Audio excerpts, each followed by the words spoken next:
with liberty, and justice for all. Thank you, everyone. With that, I would ask Lisa, our board secretary, to please call the roll for the meeting. Ms. Bradle. Here. Mr. DiTullio. Here. Ms. Harrison. Here. Mr. Hester. Here. Mr. Jacobs. Here. Mr. Nickel. Present. Mr. Peterson. Here. Ms. Whittle. Here. Mr. Widdowson. Here. Thank you, Lisa. Folks, as all of our guests, as I mentioned, we start our meeting off with some information reports, the first of which are some dates to remember. I'd welcome Ms. Linda Andraci, our Director of Communications, to the virtual microphone. Good evening, all. Thank you, Mr. President. We just have a few items to discuss tonight under dates to remember. Our teacher and service days are just around the corner. Those will be held August 20th, 21st, 24th, and 25th. We will also be serving as an SAT testing site on August 29th. And then finally, September 7th, just a reminder, this is a Labor Day, so there is no school for students and staff. And that is all I have, unless you have any questions. I have none. Any member of the board have a question for Ms. Andraci? Okay, folks, seeing none. We'll turn to several agency reports, the first of which is for the Butler County Area Vocational Technical School. Again, folks who might be new to this forum, myself and Mr. Peterson, as members of your board, are liaison over to the Joint Operating Committee that oversees the Butler County Area VOTEC.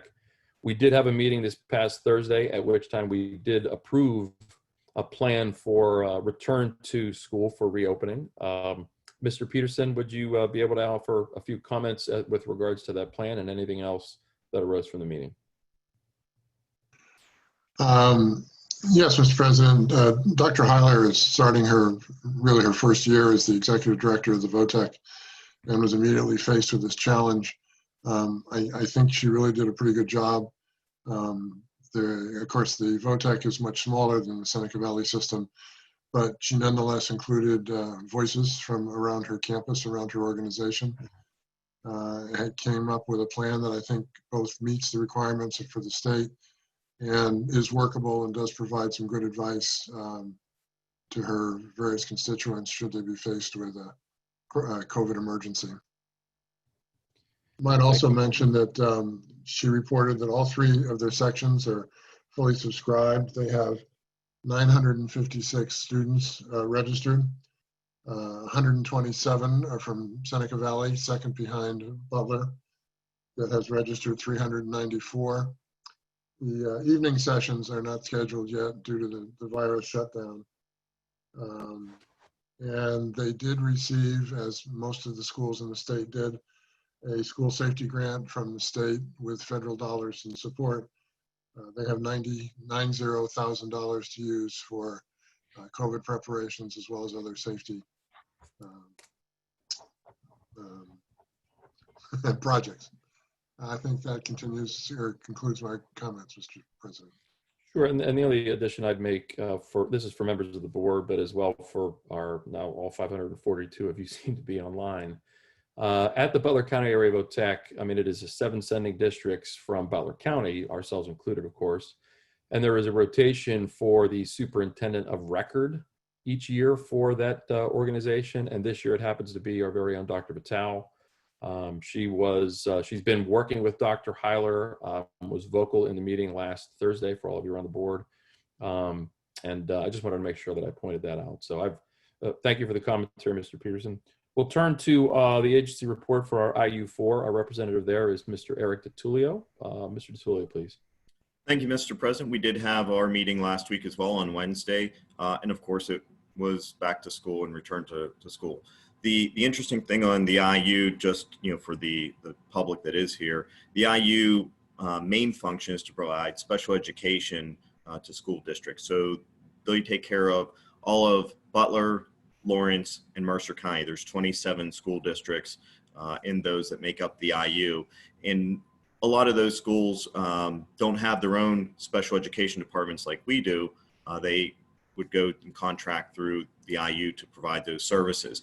So there's a difference of return to school programs there because you do have all those different districts who, when you go to their district, you abide by their rules. So their plan allows for the most stringent of those requirements when they send a teacher there. There's also parts that we had to deal with because some of those special education students are homebound. So the homebound instruction was something we had to deal with as well. It was a very well thought out plan. It was very detail oriented, but it also allowed for changes, knowing that there could be districts that start in person, that go virtual, or vice versa. So we've been, building that plan, or I should say the staff up there has been building that plan. It was presented to us, very well thought through. It was a very good document in the end. I think it's going to keep people safe as we move forward and provide the education that's required. So that was most of the meeting. We also had a little difference in the way we do things as far as evaluating an executive director. We did it as a group instead of the individual questionnaires as we've typically seen. We did a round robin discussion for the evaluation. So it allowed some more understanding of why folks saw what they did, instead of just a number and what they had behind it. So it was a good discussion that we had. We're hoping to keep revising the way that we evaluate the executive director and the staff up there in that way, so that it's more of a collaborative evaluation process. So I'll fill you in as we go through more on that as well. Thank you, and that concludes my report. Thank you, Mr. DiTulio. Any questions with regards to either of these reports? Okay. We will move on. Mr. Peterson, once a month, gives us a bit of a legislative update and report, whether it's locally, regionally, or nationally. Mr. Peterson, if you would, please. Quick and easy on this busy night, Mr. President. It's August.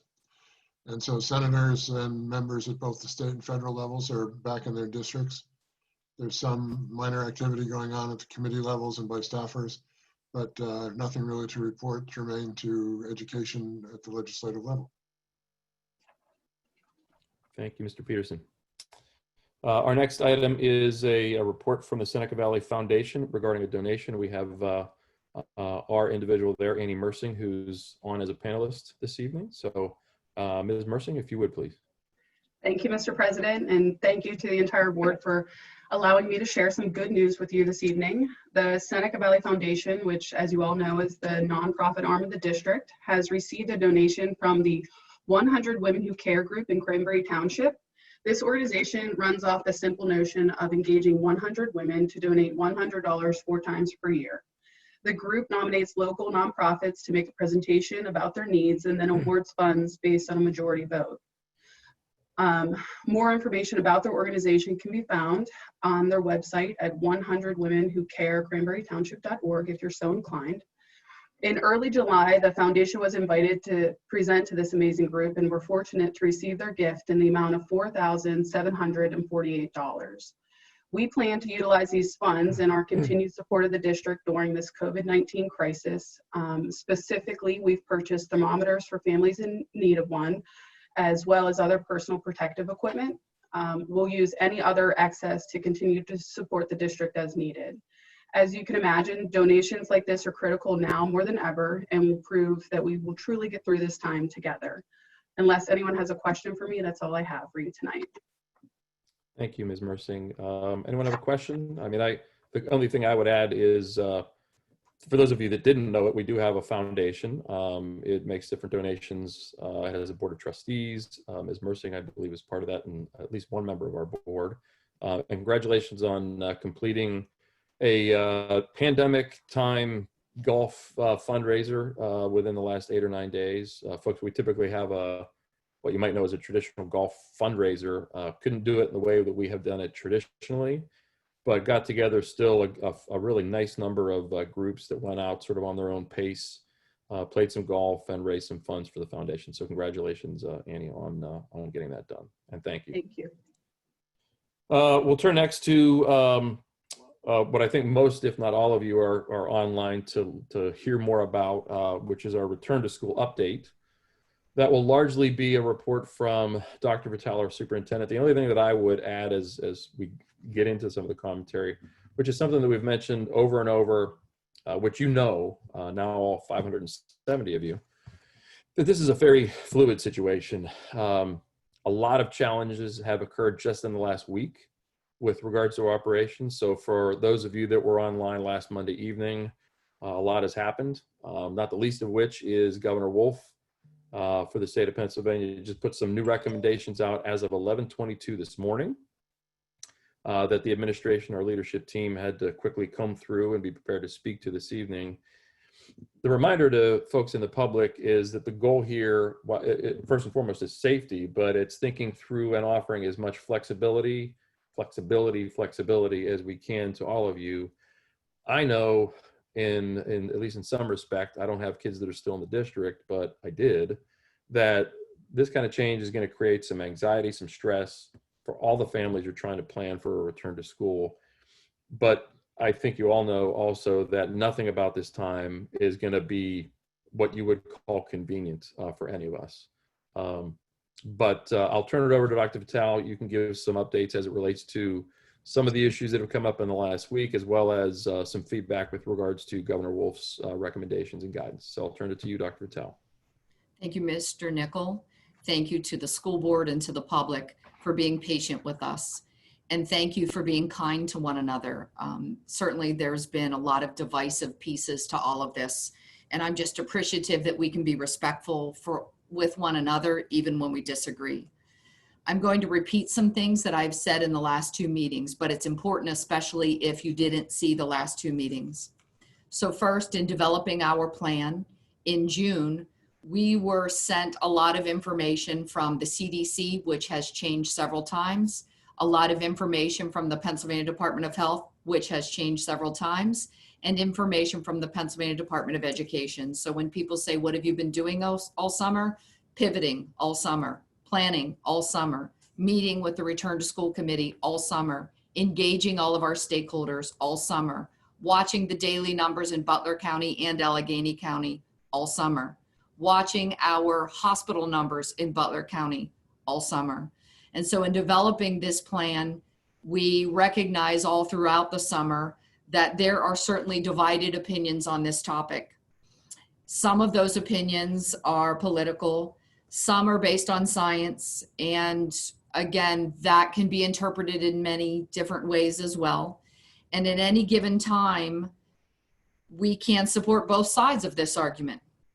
So I ask for your patience, and I ask for, again, the community support in us all being very respectful of one another's opinions. We don't have to agree, but I would ask that we continue to be respectful because the children are watching us. I've said that before, over and over again.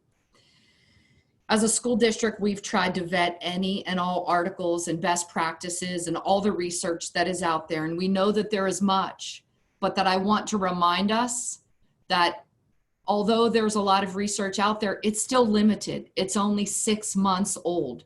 And anyone who has done research for a master's degree, a doctorate degree, a PhD, medical doctor, advanced degrees, we know that you have to look at the longitudinal data, which we don't have here.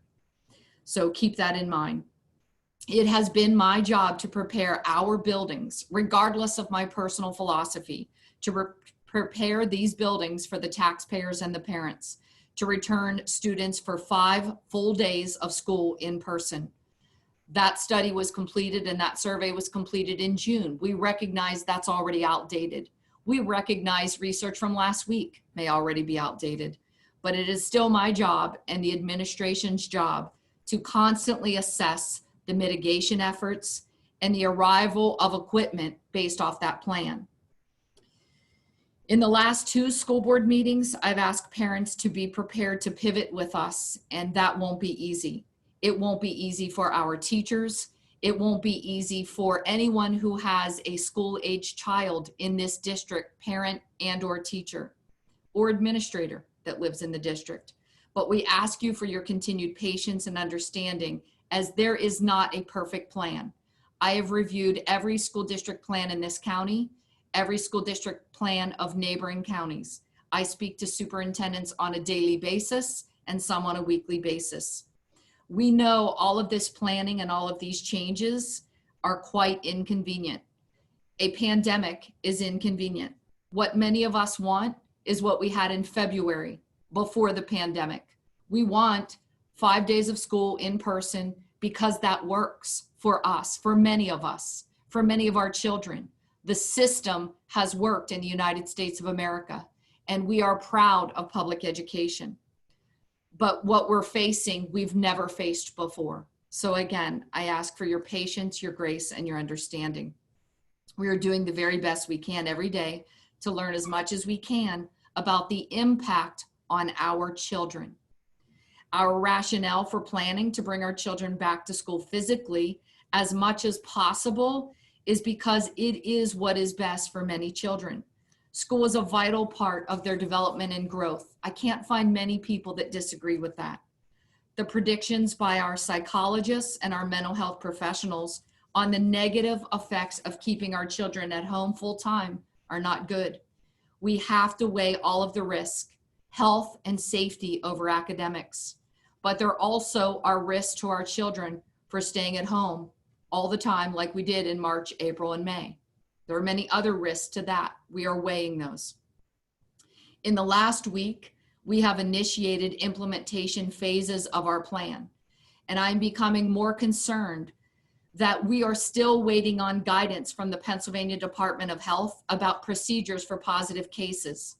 We are also concerned about other logistics, and I will outline those. And finally, we're concerned about the student trauma and stress that we may not realize is going on in many homes. Prior to the pandemic, there were often thousands of cases of child abuse reported in our county. Now there are very few.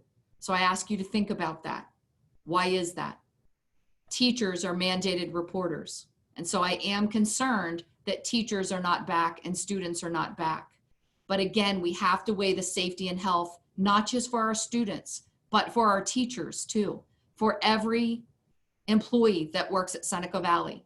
We are a large school district. We could impact the community numbers, so we want to be very cognizant. In this county, the numbers are relatively low. However, we cannot be insensitive to those numbers. Those are lives and those are people. And so we're trying to keep all of that in check and balancing all of that. I do want to share with the board 2 huge silver linings for me working in this district. And during this pandemic, it is important for all of us to find the silver linings. Today, as I pulled onto campus, band camp was actively going on with our dedicated teachers, musicians. Students were wearing masks and walking around campus as though nothing had happened short of the mask. And they were smiling. I couldn't see those smiles, but I could see the eyes scrunch up, and they were happy to be here. And that made my day. That makes me go on. That makes many of us keep moving forward, knowing we will get through this. We have, prior to today, our 12-month employees. So in March, April, May, our cafeteria employees worked every day and never missed a beat to feed all of our children in spite of them not being here physically. Our custodian maintenance staff, they have not missed a beat in making sure our buildings are clean and that we're ready should the board decide that we are returning on August 26th. We had 12-month and 10-month employees working in shifts so that we weren't all in the buildings at the same time, again, to mitigate the risk. It's important that we try to delay when our 12-month employees might get COVID. We all need to be all hands on deck for our students, for our teachers. And so we were working shift work. Today was the first day that we were all back together during the day. And I can't tell you how delighted I was to visit so many different 12-month secretaries, clerical folks. Everyone was wearing a mask. We've had plastic shields put up. We've had plastic clear curtains put up. And I was just delighted to see everyone back at the same time physically. That was a silver lining for me that lifted my spirits. Considerations that I've mentioned in every meeting for the last 3 or 4 meetings. We must look at the Butler County rates and nearby counties, the daily rates, the weekly rates, and the 14-day look back. But we must also be cognizant that is the looking forward into the front of this car windshield. That's important, but we must also look into the rear view mirror to determine where we've been since March. And so I would caution us not to just look at daily rates, but also to look back. We need to be looking at those numbers and paying attention to those as a community. I understand some doctors have shared with us that they're underreported. Some doctors have shared with us that the negative cases that have been tested versus the positive have been distorted perhaps by required testing for elective surgeries. So I think we need to keep all of those things in mind as we continue to look at those numbers. Another ongoing consideration I've talked about over and over is our local ability to treat and react to those rates. We have our very own hospital in Butler County. We're very fortunate. We must also continue to look at the hospitals nearby in Allegheny County and what is their ability to treat and react to those rates. That is instrumental knowledge for us in this virus.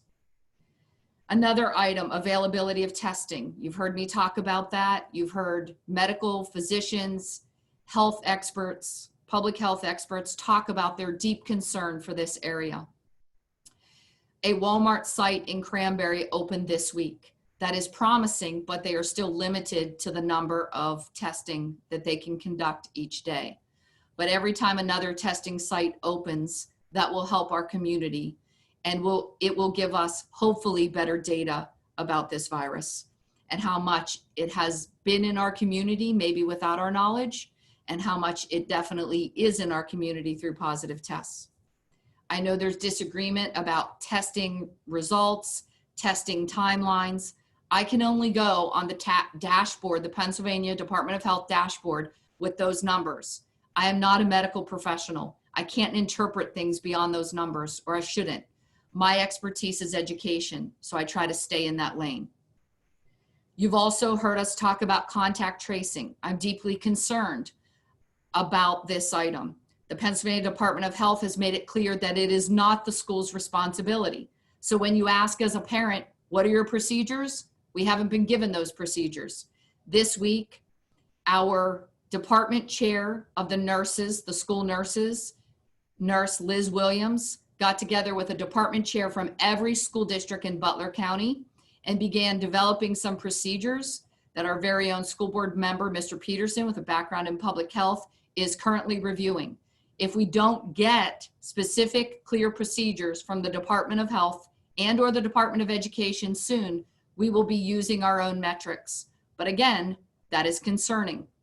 We shouldn't have to do that. We've been told in an update today from the governor's office that we should be seeing the contact tracing and the procedures soon. We do not yet have those.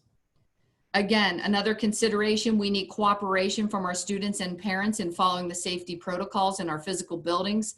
Temperature checks at home, health inventories completed at home every morning before each child gets on the bus. We have a lot of education to do about this, and there's been some disagreement about temperatures with children in our health community.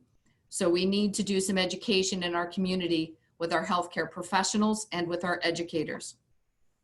Masking, universal masking in our schools. Every doctor we speak to has a different opinion on all the research, but where they agree, every physician I've spoken to, is on universal masking in our schools.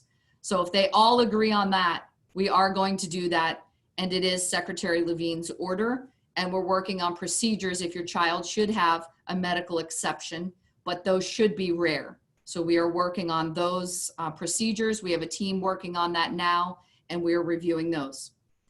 New and emerging data on infection of children and how children spread the virus to adults. We're seeing a lot of misinformation. We're seeing new information. Every time a piece of research is sent to me, I have it vetted by at least 3 doctors. So again, I know there's been some disagreement about that, and that's because of the limited data and the limited time we've had to study this virus. Adequate staffing levels are becoming more of a concern for us.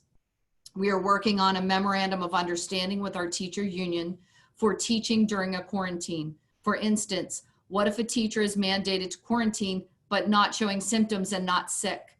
So we're working on, is there a way for them to still deliver the continuity of instruction with their students? Please understand, our teachers want to be here. Our teachers want their children back. Our teachers are dedicated professionals, and I've spoken to many of them over the last several weeks. They want to make sure that we do this safely. They want to make sure that we are cautious and that we take our time. A few complications that have occurred throughout this past week since our last school board meeting. We, like several other districts, have ordered misters sanitizing sprayers.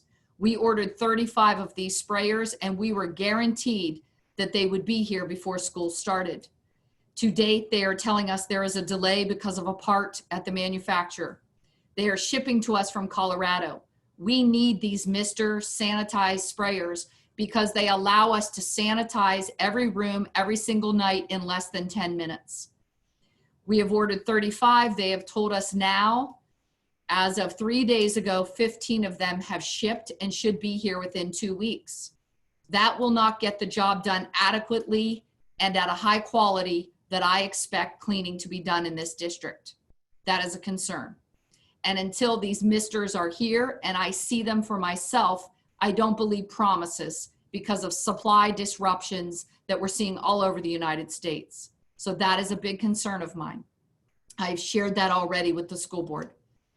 I've talked about contact tracing and notification procedures. Our parents want clear answers. I'm a parent. I agree with them. At this point, we do not have clear answers from the Pennsylvania Department of Health or from the Pennsylvania Department of Education about notification procedures, and not if we get a case, but when we get a case, how will we react? We need that. Social distancing between desks.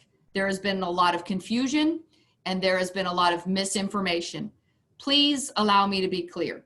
Here's what the CDC says. Modified layouts, quote, space seating desk at least 6 feet apart when feasible. That's what the CDC says. They do not say it's required. They said when feasible. PDE, the Pennsylvania Department of Education, said utilize outdoor spaces when possible and social distance 6 feet apart when feasible. So when parents say to us, what does that mean? It means when feasible. However, I recognize our community may have a higher standard for 6 feet of social distancing. We must be honest and upfront that currently at a 5-day model with all students attending, and we have over 5,000, I think at last count was 5,300 students wanting this model, we do have desks in our secondary buildings, grades 7th through 12th, where there are 25 to 30 desks in a classroom. It will be very difficult to separate those 6 feet or more. We don't have to, according to the CDC, the Pennsylvania Department of Health, and the Pennsylvania Department of Education. But you see, that sounds like a dichotomy for our public who has been told 6 feet, 6 feet, 6 feet, and universal masking. We are told that during lunch, children will be taking down their mask, and therefore we should social distance 6 feet apart. And that is more important than the classrooms. The Pennsylvania Department of Education also uses words like to the maximum extent feasible. That complicates matters because we don't have to social distance 6 feet. The Pennsylvania Department of Education on July 16th said, if meals are served in a cafeteria setting, I'm quoting them, sit students at least 6 feet apart and have students wear face coverings when walking to and from the cafeteria, as well as when getting their food. So the Pennsylvania Department of Education has slightly shifted in saying that's more of a concern when they have the mask pulled down. We recognize that we need time to educate children and families. We recognize all of us need to acclimate children to wearing the mask for longer periods of the day in our buildings. We have built in breaks. We have focused on when can we take students outside and can this happen more frequently. Another concern of mine, special education, individualized education plans. As of Sunday's count, yesterday, we had 275 students who have elected to take the virtual cyber program full-time. We need to update their IEPs.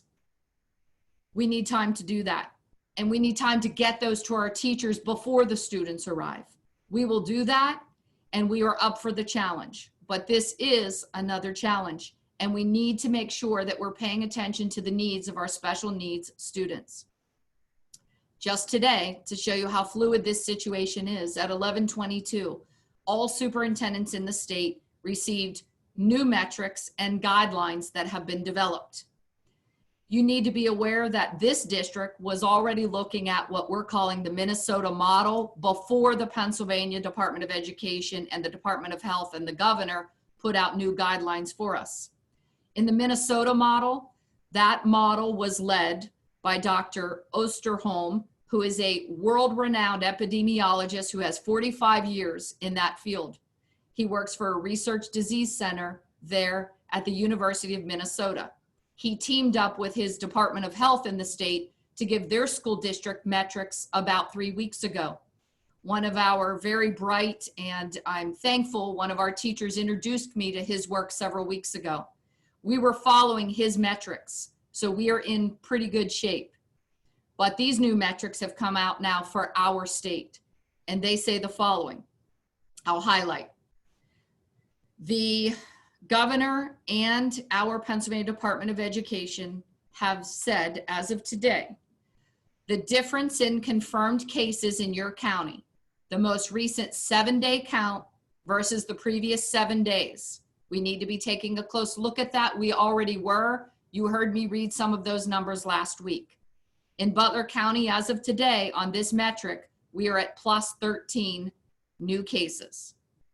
The incidence rate, they are looking at that, and they want us to look at that metric for the most recent 7 days per 100,000 people in your county. The last census in Butler County had us approximately at 178,000. We are at 29.8 for an incidence rate. The PCR percent positive, that is the most recent 7 days, we are at 3.6% as a county. Again, relatively low. The difference in the average daily number of COVID-19 hospitalizations in our county, we are down by 2. That is a good thing. The difference in the average daily number of COVID-19 patients on ventilators, negative 0.2 on this dashboard. Percent of hospital emergency department visits in the most recent 7 days due to COVID-like illnesses in this county, 1.1%. Then they take those metrics and they put them into a chart for school districts.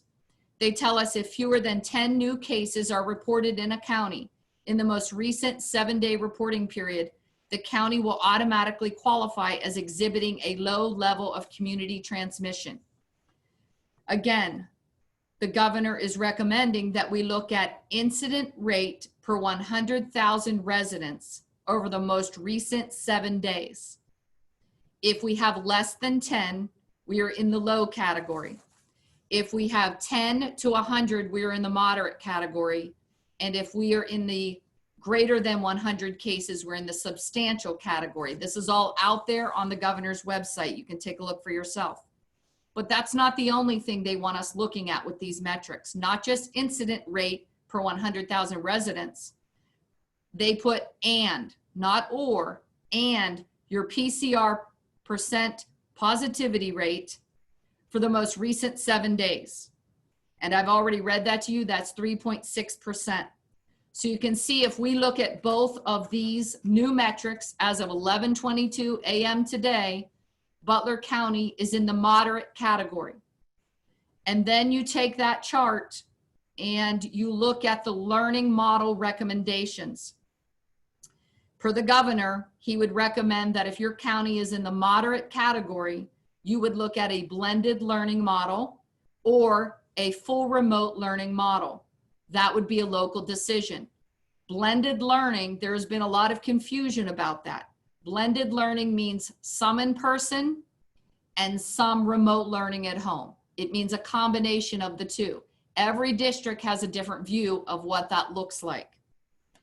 So I'd like to remind you what blended learning looks like at Seneca Valley.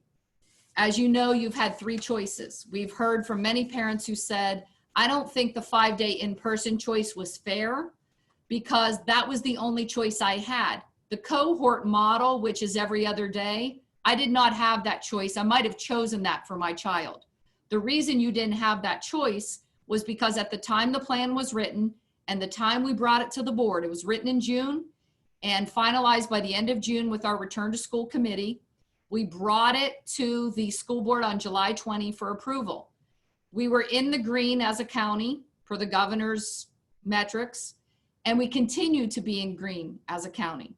But we also wrote into our plan, because it's a local decision, that this board, this school board, as elected by this community as volunteers, could make the decision to move the school district into yellow. And so we weren't in the yellow. It wasn't a choice yet. If the district decides this evening to move us into yellow, that will actually be the only choice. 5-day will no longer be a choice, and I'll explain why. Let me go to the topic of live streaming. I know this has been something our parents have asked for. I would say we're probably around 300 to 400 parents that have asked for this. Out of 5,400, there could be more, and maybe we haven't heard from you. We recognize that. We initially had some concerns about live streaming, and our number one concern was legal and privacy. And some people think that just means the privacy of the student data. We've had emails that say, well, I have government contracts, and if you use this one platform, it's a privacy in a school is much bigger than a government contract or a business entity. Some would argue banks would have a lot of security in place. I would argue student privacy. Our children deserve the utmost privacy, the utmost safety protocols we could put in place. I too am a mother. So we want to proceed in this area with caution. Can it be done with modern technologies? As our IT director always reminds us, anything can be done. But at Seneca Valley, we have always seen technology not as the whole solution. We have always seen technology as a tool, another tool for a teacher's toolbox. It is not the end all and be all. So we have done a lot of homework in the last week, and we're pleased to tell you, in working with our teacher union leaders, we are close to a memorandum of understanding with our teacher union. So if we can do this, and we're pretty close, we would offer this as an enhancement to our cohort model, which is every other day, or an enhancement to our 5-day model, which the board will talk more about tonight. But we wouldn't offer it in both. We don't feel at this point live streaming, and you can argue and disagree, but I am the educational expert. I've worked hard at this. Our administrators and our principals are the educational experts. I cannot advise you on all the health decisions and all the health research out there. But it is not a full-time solution for an entire year. It is our belief that live streaming is an enhancement to the models that we already have. If you're already in the full-time Seneca Valley Cyber Academy of Choice, by all means, our teachers in that program have added some new enhancements, and they will be checking in on teams and talking more frequently with students in that full-time program, because that's what our parents have asked for. That's what our students have asked for, and our teachers have agreed to do that. They didn't have all the technology to do that in the spring. We've opened more of that up for them. If you are in the full-time cyber program and you've chosen that as a choice, live streaming is not, again, the end all and be all. It is for to complement and enhance our part-time in-person model, hybrid, or our full-time in-person model. And we will be doing some demo videos, and we'll be working to show you what this looks like and talking more about live streaming. But again, I have to be honest and upfront with our parents. As an educational expert, I do not yet see, we may get there, but I do not yet see live streaming as a separate model or a full-time model or a full-time everyday solution. It can complement what our teachers are doing in the classroom. And so we have now, we've written safety protocols for both students and parents, and we'll be, students and teachers, and we'll be rolling that out soon. And I want to thank our teacher union leaders for working closely with us on this. At this point, with some of the complications we're experiencing, with some of the supply disruptions that we're seeing with some of our equipment, and with the new guidance that just came out at 11:22 today, we feel it would be prudent for the board to open in a yellow phase, to take a conservative approach with student and staff safety. We can revisit in a few weeks and adjust accordingly based on what we feel is best for our students and staff. When we revisit, based on the numbers, based on resources, based on staffing, we may stay in yellow, we may go to green, we may go to red. That will be a board decision. We will continue to revisit all of this at every board meeting as we move forward. If the board decides to move us to the yellow phase this evening, they have to deliberate here. I don't know where everyone is thinking they might go, but I do want to reiterate the parent choices so that it's not confusing. If parents want to change their children's learning model choice, as we've said before, you can do that. We know this is a difficult decision, but we would ask that you do this tomorrow and no later than Friday. Why? Our principals have thousands of student schedules to build. Our counselors have hundreds of customizable schedules that they need to work on.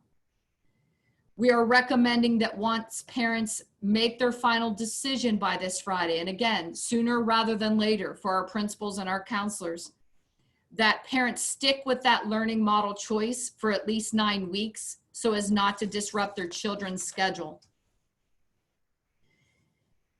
At this point, if the board has questions, I know there are action items on this evening's agenda that I've been asked to put on the agenda per board requests. Once we get to those items, and those items are on the table, Mr. President, and we have votes on what the board is thinking for this evening and official action, then I can talk more about a schedule either in the 5-day model or a schedule in the cohort model, which is every other day. But for now, that's a lot of information, Mr. President. Thank you, Dr. Vitale. I think as long as other members, my colleagues on the board, would if they disagree, we'll hold off on questions and certainly deliberate to whatever extent we need to when we get to those action items. So unless anybody has issue with that, and I'll pause to see if anybody wants to raise their hand, but I'm hopeful that you'll be okay with that.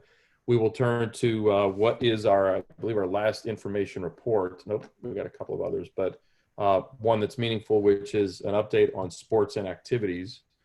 Folks, we have Heather Lewis. She is the athletic director for Seneca Valley School District. She's here with us this evening, and I'll turn the virtual microphone over to her for that update.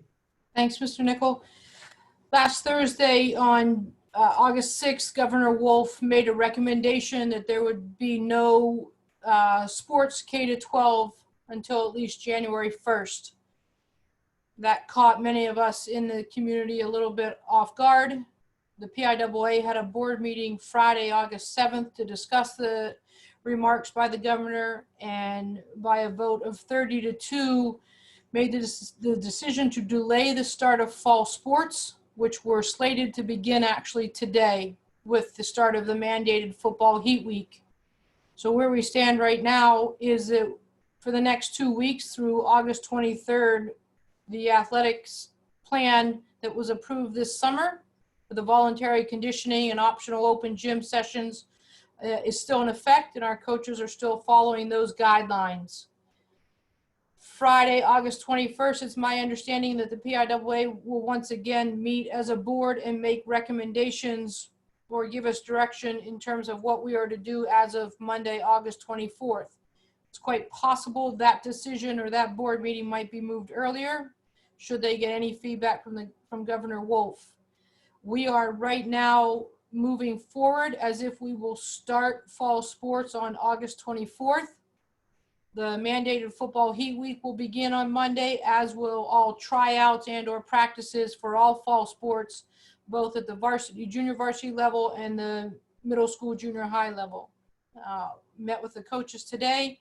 We are all planning accordingly based on decisions that are made tonight by the school board, and then any guidance that we get from the Governor Wolf, the PIAA, and/or the WPIAL. We will start to provide optional conditioning activities for our middle-aged student athletes the week of August 17th for a couple of days, just to get them acclimated, get everybody accustomed to where they are. We are finalizing the processing of all student athlete paperwork and all the requirements so that when August 24th comes around, if we are starting the fall sports season, we will be ready to start immediately that day. So that is the latest that I can provide you at this time. And certainly open to any questions if anybody has any. Thank you, Ms. Lewis. I'll turn it to the room. If any of you have questions or some comment on the this app update from Ms. Lewis, please give a quick raise of the hand. Mr. Peterson.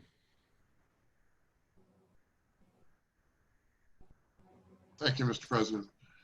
Ms. Lewis, if indeed the fall sports schedule is shut down until the first of the calendar year, do you see any possibility at all for repeating any of the fall sports in the spring if the virus allows us to do that? There is some discussion out there right now. The PIAA has not confirmed this, but I believe there's some discussion that should we be shut down until January 1st, that there's a model that will possibly be presented that will allow for 3 shortened seasons between January and June, which in essence would look something like January and February would be our winter season, March and April would be our fall sports season, and May and June would be our spring sports season. Again, that's not a confirmed decision by the PIAA, but it is a topic that's being discussed. What Dr. Lombardi, the executive director of the PIAA, has said is that it's his intention to provide 3 seasons in some model for all of our students in the state of Pennsylvania this academic year. Thank you. Credit for creative thinking. Thank you, Mr. Peterson. Mr. Peterson, by the way, I don't know if you meant to shut your camera off, but you did. Just wanted to make sure you knew.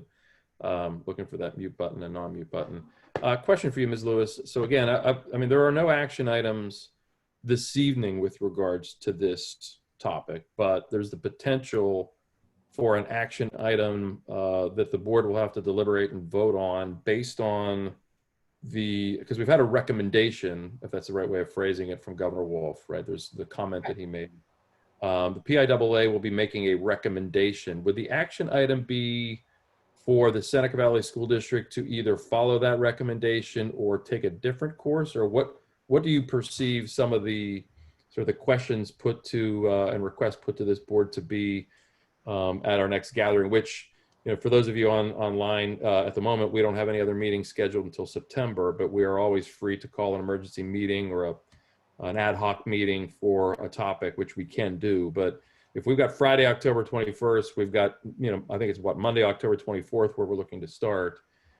Would we potentially need to take action between those 3 days? If you could just give me a little more illustration of what you envision or what you might look from us.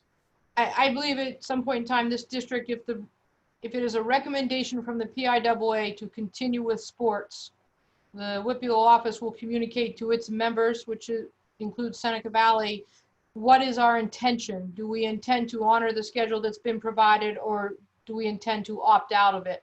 And if that is the request put forth to us, then as a district, we will have to make a decision as to whether or not we will honor our schedules as they presented to us, or we are choosing as a district to opt out.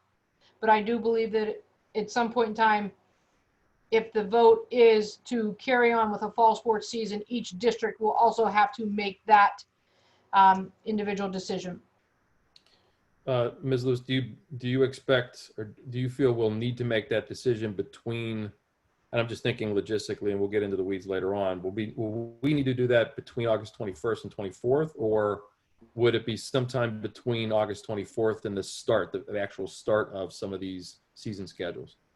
Right now, we have a health and safety plan in place in terms of how we conduct screening, and our practices are aligned. So I think that plan and the protocols in place would be a good plan to start on August 24th, but I would ask, and the WPIL may give us a time. I would anticipate if there's a decision to be made, we would probably think about having to make it the week of August 24th. Okay. Fair enough. Thank you. I appreciate it. Any other comments, questions? Just wanted to understand the logistics there. Okay. We have one last report as part of our agenda this evening, which is our financial reports. Certainly very important. They are provided in all of our backup. We've had the chance to review those both last week and this. They are for operations, senior high school activities, Ryan Glore middle school activities, food services, tax collection reports, and capital projects funds. My assumption for my colleagues on the board is that if you had any questions on these reports, that you would have sought out Ms. Burtner individually with those questions. So again, folks, and you're now 682 strong. We now turn to the action items for our agenda, and this, as we pivot into this, we follow a certain rule of order where we'll be seeking out a motion and a second for these different action items. Once that happens, that allows for some deliberation, and you see farther down on our agenda some deliberation around the large topic this evening, which is return to school, and then we put it to a vote.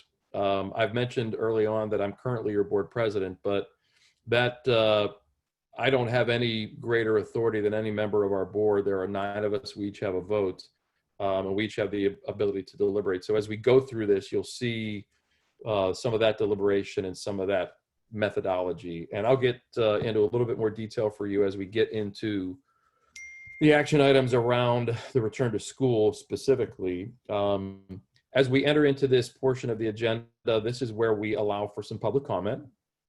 We have seen some of that traditionally in person. As we've been opting and been online for the last 6 or 7 months, we've had a few people request to speak virtually. We're going to do that this evening. The way we're set up technologically is Ms. Marree Polano will, once we step into this, will welcome each of the, I'm told, 8 individuals who are interested in speaking this evening. Give them some time at the microphone. We have traditionally allowed it just for some public comment. We've tried to do a little Q&A in the last several meetings. To the extent that I'm able to do that, or I feel like there's a question we can answer, I'll look to do that this evening. But at the very least, this is your opportunity to be heard on a larger scale within the district, and certainly among the leadership of our district and the members of the board of directors. I will tell you that traditionally we allow for 4 minutes of commentary. That's in somewhat in sort of a deference to just the length of meeting and logistics. I keep a timer, folks, and I will typically, I'll just sort of do a quick raise of the hand just to let you know that you're getting close to the 4 minutes. Folks, I assure you, by no means do I intend to cut anyone off. If you need a little more time, take that time. We want to hear from you. We're glad you're here. We welcome public comment. I just will raise my hand just to let you know that that 4-minute guideline is coming close. So with that, Ms. Polano, if you could let us know who the first public speaker is, and we'll welcome them to the microphone. As Mr. Nickel mentioned, we do have 8 individuals that have requested to speak this evening. After I introduce each of you, you will have the capacity to unmute yourself and address the board. And please, at the beginning of your discussion, introduce yourself to the board as well. Amy Marree, you are the first on our list to speak publicly this evening, and you now have the opportunity to do so. Good evening, Ms. Marree. Welcome you to the microphone.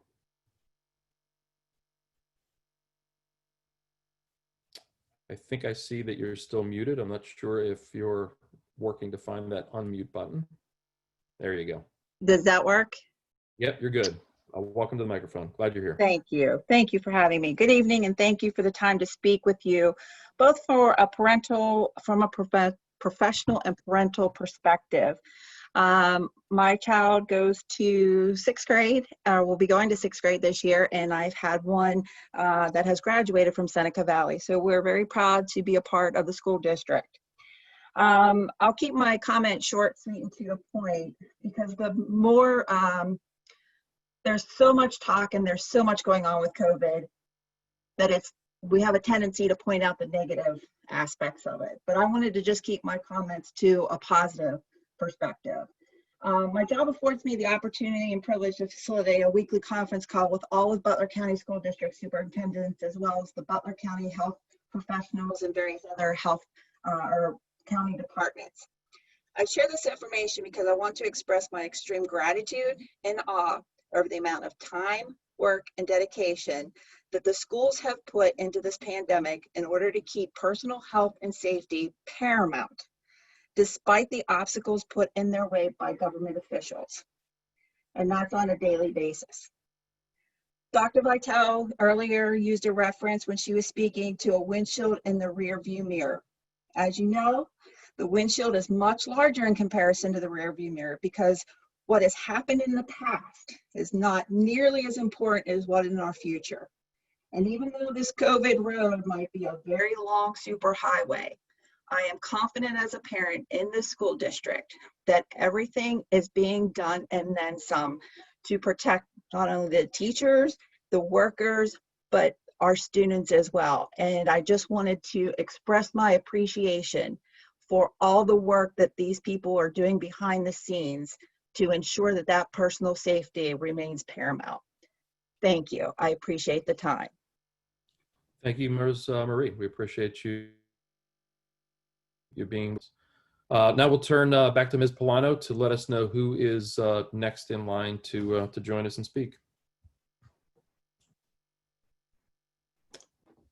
Thank you very much. The next speaker this evening is Mrs. Jennifer Livorse. In one moment, you will have the opportunity to address the board. You can now unmute. I see you there, Ms. Livorse. Good evening. Are you able to hear me? Yep, we've got you. Welcome. Okay. Good evening, and thank you for your time. I am speaking on behalf of several of my neighbors, family members, and friends dealing with underlying health conditions, family members who are frontline healthcare workers, children with IEPs, children experiencing high anxiety, and working parents who are looking for a balance of safety and a reintroduction into the school setting. At the conclusion of last week's meeting, we were left with some questions and concerns. The first being teacher and staff input. In a previous board meeting, it was referenced that more than half of teacher respondents indicated they do not feel safe returning to work. A union survey was also mentioned. Several rumors are starting to surface about the absence of this information, and we were wondering if you could please clarify. Secondly, are you voting this evening for a traditional model, even if the following questions remain unanswered? The uncertainty of the arrival of PPE and cleaning supplies, the lack of guidance or protocol on what to do when an exposure occurs, clarification on how record keeping of temperatures and PPE usage will be enforced and managed, uncertainty of test availability, but more importantly, that test result turnaround time, and an uncertainty of how events will unfold as we bring thousands of students and staff together with only feasible mitigation during a pandemic and upcoming flu season. We truly believe as a group that Seneca Valley, under the direction of Dr. Vitale, is diligently collecting data in order to make informed decisions. Although we are concerned that at the last board meeting, a few members stated that without all of the aforementioned information, they were comfortable sending thousands of families back to a traditional model. Mitigation in our area seems to be helping. We are concerned about reducing that mitigation to feasible. Many of us have recently consulted our health professionals at Children's Hospital because we have a lot of specialists and have all gotten the same answers. Testing is not traditionally done unless there is serious symptoms, and although the rate of transmission is still unclear, we have been told that the Children's Hospital Association is reporting an overall increase of 40% in children within the last few weeks. The health professionals I have spoken to candidly refer to the traditional model as the great experiment. Furthermore, in the last week, we have seen the results of some reopenings using the traditional model. One that hits closest to home is that in Cherokee County, Georgia, where I taught for several years. This school system is very much like our own in terms of demographics, and after in-service and 1 week of in-class instruction, 3 of my former colleagues have fallen ill, 61 students and 8 teachers have already been confirmed positive. The future of this pandemic is hidden, but the science clearly tells us there will be many more to fall seriously ill and some will die, even within our own school community.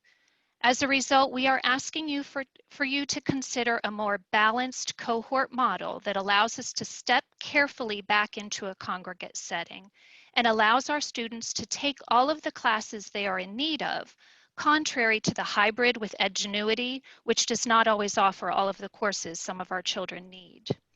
We are also deeply thankful for the concerted effort to attempt the complimentary live classroom feed, as it would seem prudent to cautiously enter into the unknown. We'd all like to begin the year traditional way, although these simply are not traditional times. Many of us will never be afflicted with COVID, but we must consider the unselfish care and concern for others. We as a group are simply asking for social responsibility. It will be a lesson that we surely share with our children. We are hopeful the board will demonstrate that same care and concern. And thank you so much for your time. Thank you, Ms. Livorse. I appreciate all the commentary. Well spoken.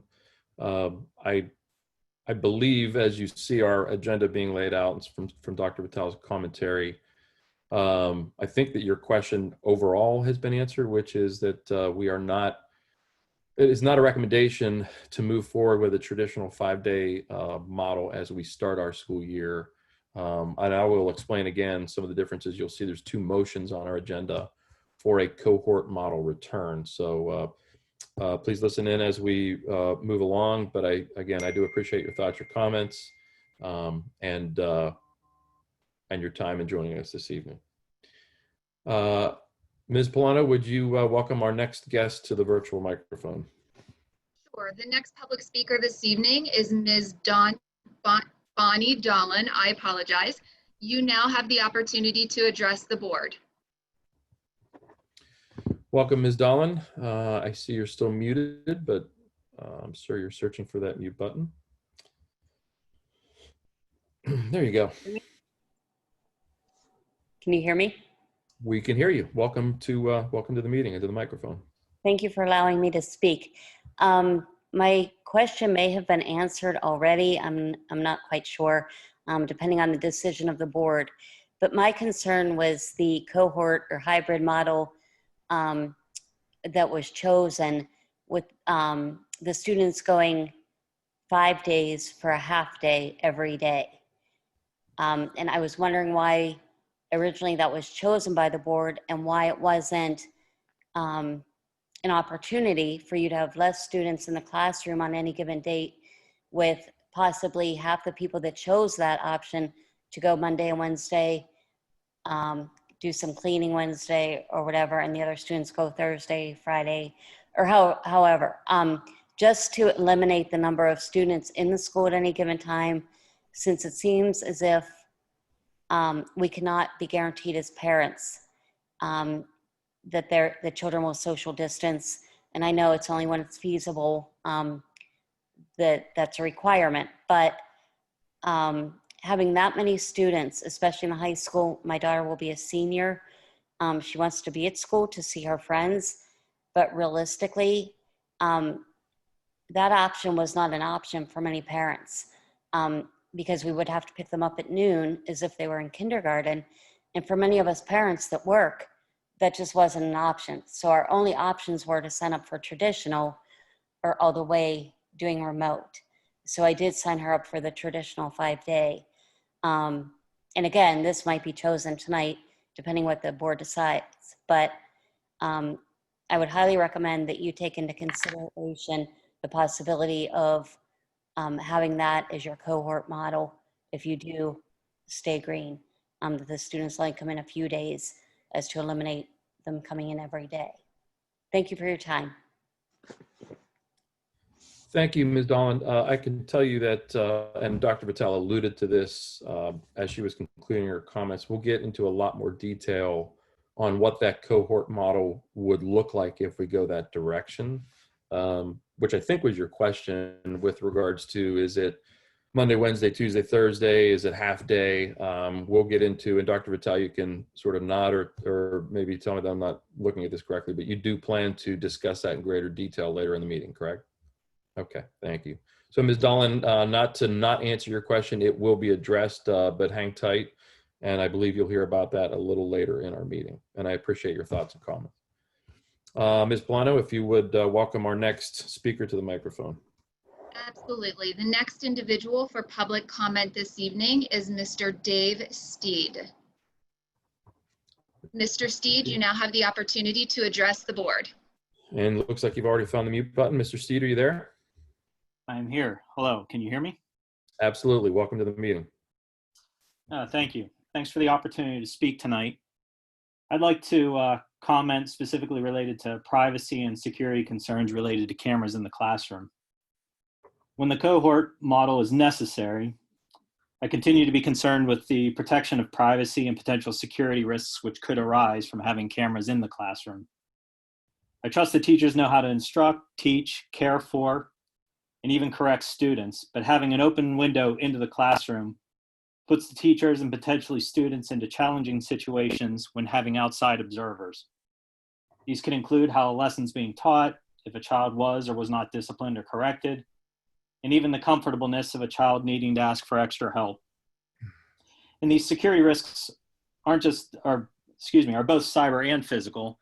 And I understand that these systems are locked down, but we've all seen examples where firms such as Capital One, Equifax, or even Twitter have said their systems are hardened.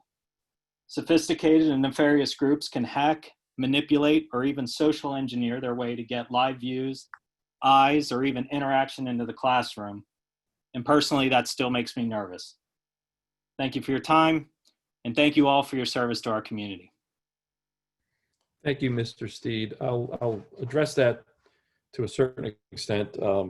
With regards to the technology, and as Dr. Vitale alluded to, we're still working out some of the details, not the least of which is making sure that we have the support of and sort of worked out the agreement with our collective bargaining unit. I know she alluded to the right to privacy, and we're certainly very, very conscious of FERPA and both the privacy and the security of our students.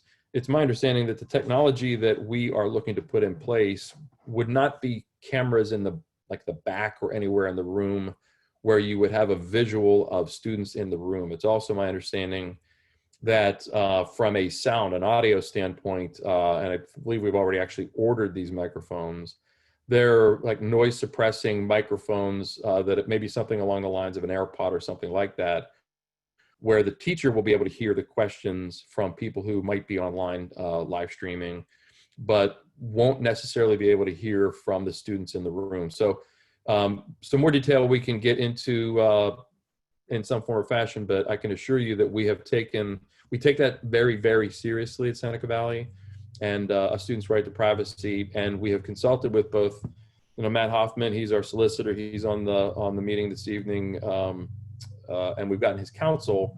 We believe we've done not just what will get us sort of to the letter of the law, but what is the right thing to do for our students to keep their privacy first and foremost. As it relates to security, I mean, you're correct in that just when we think we're secure, there's somebody who's devised a new way to hack. We're working with our IT department. Our director of IT is on the call this evening to do everything we can to keep it as secure as possible as well. So that's not into the weeds as it relates to some of the technology, but I can tell you on an overarching basis, we understand your concerns, we agree with them, and we think that technologically we're addressing them appropriately for our students. So again, thank you for the comment. It is a very important one to all of us on the board and to the administration. Ms. Bolano, could you move on to our next speaker, please? The next individual registered this evening to speak to the board is Mrs. Christy Long. Mrs. Long, you now have the opportunity to address the board. Good evening, Ms. Long. I see you've unmuted. Are you there? I am here. Thank you. Wonderful. Good evening. Thank you for the opportunity to Okay, thank you so much for the opportunity to speak. I appreciate it. Your second commenter actually really went down my list of questions. The only thing that I wanted to make sure was that the board was, following the data, following all that. And I know that you had information come out this morning. You were right on top of that. And I appreciate that you're following the data and not throwing form of experiment to, or not even an experiment, but throwing them all into something that we still don't know as we're still learning about this virus. I also wanted to address one of the things that that I believe Dr. Vitale talked about was the nurses meeting with the sign and symptom data. That's also something that I had on my list, but I see that you're waiting for that data, as well as the building prep and PPE supplies. All of these are concerning if we're bringing a bunch of children into an environment, given the new report from the American Academy of Pediatrics today that there were asymptomatic spreading children, and that 97,000 kids tested positive in the US from July 16th to July 30th. And then in the cases in Georgia and Indiana, we have school districts that are now closing once they opened last week. I don't want that to be us. And I really do appreciate that you're following the data and that you're going to take all the recommendations from the Department of Education and Health to go ahead and possibly vote on a yellow phase opening. And I just wanted to say thank you for your time and dedication, and for allowing us parents, to actually give our comments. And that was all that I had. Thank you. Thank you, Ms. Long. I'm glad we ticked off on some of the things that you had questions about. And yes, we are constantly monitoring and working to follow the data as it relates to this disease, recognizing that it's a new virus and things are changing, but we're paying close attention. So again, thank you, Ms. Long. I appreciate it. Glad you were able to join us this evening. Ms. Polano, would you turn to our next guest, please? Yes, our next guest speaker is Mr. Daniel Cox. Mr. Cox, you now have the opportunity to address the board. Welcome, Mr. Cox. Wait to see that you've unmuted. We got it. Good evening. There you go. Good to have you with us, Mr. Cox. Yes, and thank you again for your time last week. Just have a few things, and actually my agenda just went away, so I'm bringing that back up. I'd like to speak with you regarding a couple agenda items you have to look at tonight. And just want to be clear that I'm a parent of 2 students in the district, and that's how I'm speaking tonight, not related to any other groups or associations that I'm involved with, but strictly as a parent. I'm going to actually start with the comment about 5-day instruction. As I mentioned last week, our intention was fully to send our kids back to 5-day instruction because we believe that is what's best for them, as many other students, Dr. Vitale mentioned as well. That's what we believe and the teachers believe the kids need.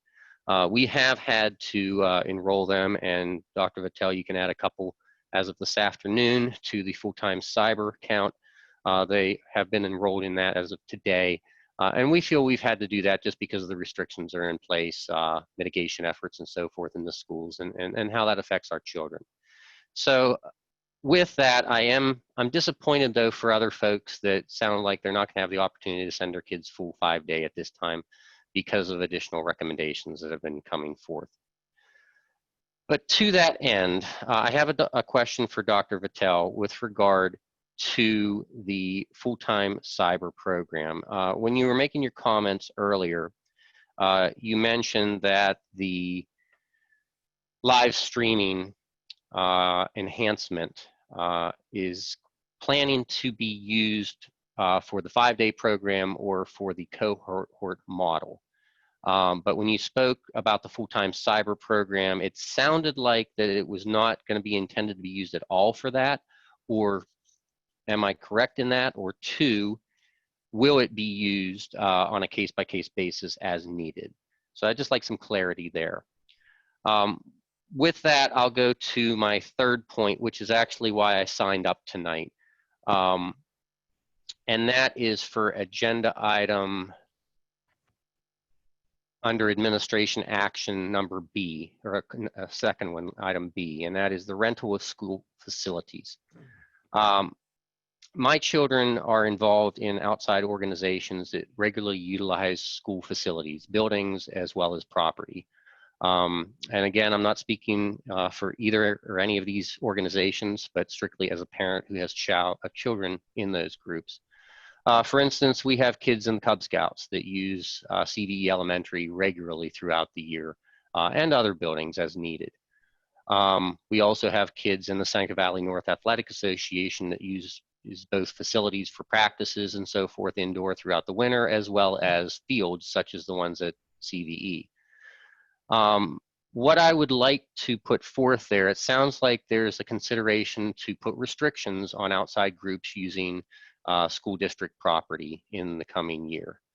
I would like to ask that the board, if you're going to look at putting restrictions in place on that, that you still allow these groups to use the school facilities, but put the onus on them to take care of any safety measures regarding the use of the facilities.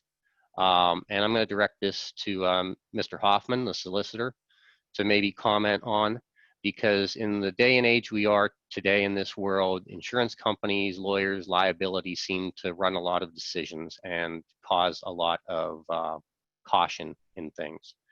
So I would propose that if you do want to have some restrictions for groups to use the facilities, put the onus on them to be safe and to do any mitigation efforts, even if you have to have them sign a waiver to free up the school district of liability. With that, I will give it back to the board. Thank you very much for your time. Appreciate it, Mr. Cox. I'll take a few minutes and respond on a couple things. For those of you that were on this call last week, you've already heard me say this. I'll reiterate that it is my goal, and this is, again, one person's commentary. You'll hear some deliberation around all of this from other members of the board, but I'd like to see students back on a 5-day-a-week instruction as soon as possible, but I want to do it prudently and safely. We aren't offering that as we set out, but it is the goal at some point as we continue to, back to Ms. Long, as we continue to follow the data. We'll do that, but we'll do it safely and we'll do it prudently. In just a second, I'll go back to perhaps talking about a couple of the other points, but I also just want to say that in terms of the rental of school facilities, it's something that we have discussed at length. And the only commentary that I can offer you at the moment is that our goal, first and foremost, our objective, our priority is for the safety of the students of the Seneca Valley School District. Now, I understand, and I've said on many occasions, that our district is what weaves together this 100 square miles in a lot of the different communities, whether it's Seneca Valley North or Cranberry Township or all the different organizations that are looking to use our facilities. But we plan to, and it will be an item we vote on, but we plan to err on the side of caution on that topic. So you may hear some debate and some discussion with regards to that item in just a few minutes. And I think Dr. Vitale was fairly detailed with regards to the utilization of live streaming as an enhancement. I won't turn back to her to respond specifically, but I will tell you that it's something we've taken a long time to think about, and Dr. Vitale was pretty detailed again earlier in the conversation with regards to where that fits in with our overall strategy. So that may not be exactly the response for some of the detail you're looking for, Mr. Cox, but I hope I've at least addressed some of it, and you'll hear some more deliberation as it relates to your last point on the rental of school facilities in just a few minutes. Ms. Plano, I think, do we have just one additional speaker, or do we have still two? We did have one additional speaker registered for this evening. However, unfortunately, we have not been able to locate this person by the information provided during registration. We've attempted to troubleshoot in other ways, but we have not been successful. Okay. So that would have been our last public speaker, was the individual that just spoke. Okay. To whoever that individual is, if you were looking to speak, please feel free to reach out, even to me personally, to have a conversation, and I'll make sure that I connect you where you need to be connected. Apologies for this, the technological limitations that may have prevented you this evening. We definitely welcome all the voices of our district. So with that, then we have moved through the public comment portion of our agenda. We will go into some of the action items. And one, again, I'll emphasize, and I think Dr. Vitale alluded to it earlier, we don't as a group get together behind closed doors and deliberate and give opinions on any of these items. This is all, this is where we do it. This is the forum for that. So to the extent we have differences of opinion, and we will this evening, not everything at the Seneca Valley School District is a 9-0 vote. We, that's fine.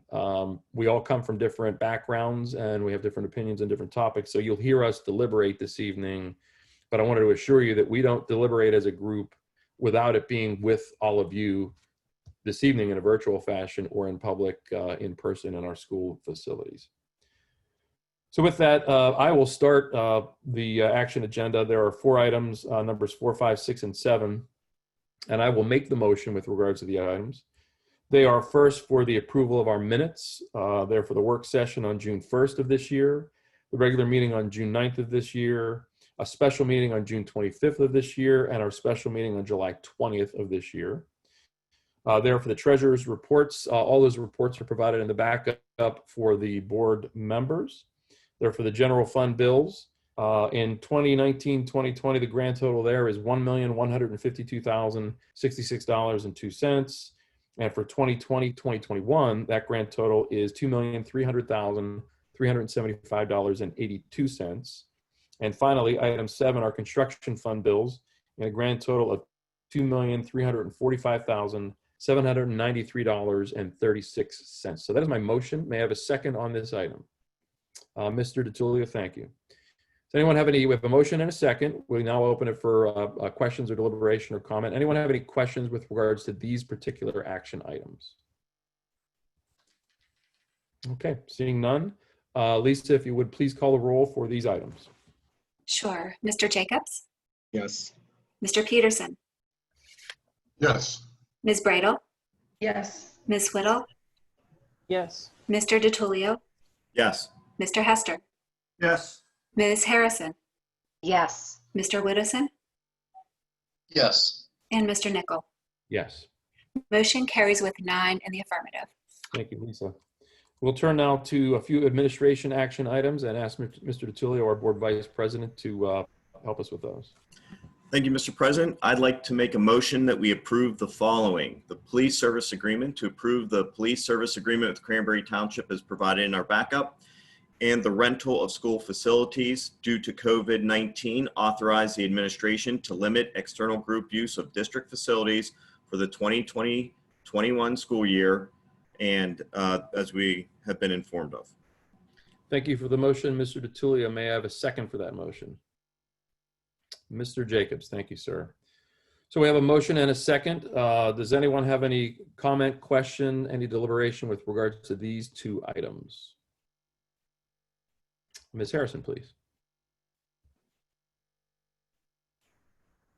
Just to clarify, it wasn't only for the safety of the Seneca Valley students, but I believe it was also involving the cost of re-cleaning and sanitizing the areas after it had been used by external groups. And Well, I think if the cost would be added into that, it would be pretty high. Thank you for the clarification. And back to Mr. Cox, as we discussed this in a for your information only basis, we would have to ensure that every time an outside group was in our facilities, that they would be sanitized to the level that we need them to be, certainly adding some material cost to the district. So it's definitely a point that's part of what we have considered as we've thought of the rental of school facilities. But thank you, Ms. Harrison. Anyone else? Ms. Bradel, please. What is the duration of this motion? Are we going to reevaluate this on a month-by-month basis as things progress, or is this going to continue until 2021? I think what the comment I'll make there is what we talked about overall. This is just such an incredibly fluid situation that I don't know that we will we don't have specific dates in mind by way we would consider modifying this. But I know that we will be looking at that data and considering it periodically as we go through the school year. To the extent Ms. Lewis or Dr. Vitale, you have any additional commentary, please feel free. But Ms. Brado, I believe that's really the plan, is not necessarily that we're thinking it's for the entire school year, but it could be. It's just a question of what life looks like in a month or 2 months or 3 months or 6 months. Is that okay? Is that any further questions, or did I answer your question? No, you answered my question. Thank you, Mr. Nickel. And one further question. This is just indoor facilities, not outdoor facilities. Yes, Correct? I can speak to that before Ms. Lewis might want to add. Keep in mind, I know again, this gets confusing for the public. We are not to have more than 25 people indoors unless it involves instruction. So instruction, classroom instruction is exempt from that number, but a school board meeting is not exempt. Outside groups are not exempt. Rentals are not exempt. So keep that in mind. We're glad to bring you updates every month. And I know Ms. Lewis might want to clarify, and by all means, we are a community asset. We don't want to limit anyone, especially groups of children. However, all of the experts have recommended we limit our guests. We even limit parents during the day, that those are part of the mitigation efforts. Now, by way of example, we are about to host the SATs. Neighboring districts have closed their SATs. We have not, because we feel that our students need that. And so, but what has turned out, originally we would have 9 rooms of students, has now become 18 and 20. Significant cleaning issues and cleaning costs. But the district is willing to take that on because it's SATs. When it comes to outside clubs or outside organizations, we're going to have to limit indoors because of the 25 number, but also because of cleaning and mitigation efforts. When it comes to outside groups on our fields, I will let Ms. Lewis speak to that. We will look to follow the same guidelines that the maximum number is 250 at an outdoor event. While the cleaning and disinfecting is a little bit different for outdoor venues, there still are processes that we have to undertake to secure those facilities. So we, again, as it's noted, there will be limited use on both indoor and outdoor facilities, but we do have a little bit more flexibility with an outdoor facility, but we are still, again, bound by the number of 250. Thank you, Dr. Patel and Ms. Lewis. Ms. Brado, I think that answers your questions. Let me know if that's not the case. Anyone have any other questions? Mr. Nickel, can I speak to, just as a point of information, we do have a release for anybody that uses our facilities. When it's coordinated through my office, we will, and we do ask any group that might be using our facilities to present a safety plan by the governing association or the governing body they're affiliated with. So those are 2 steps that we are undertaking as well for all groups using our facilities. Thank you, Ms. Lewis. I meant to mention that point. That was definitely something that Mr. Cox had inquired about. So thank you for taking a few minutes.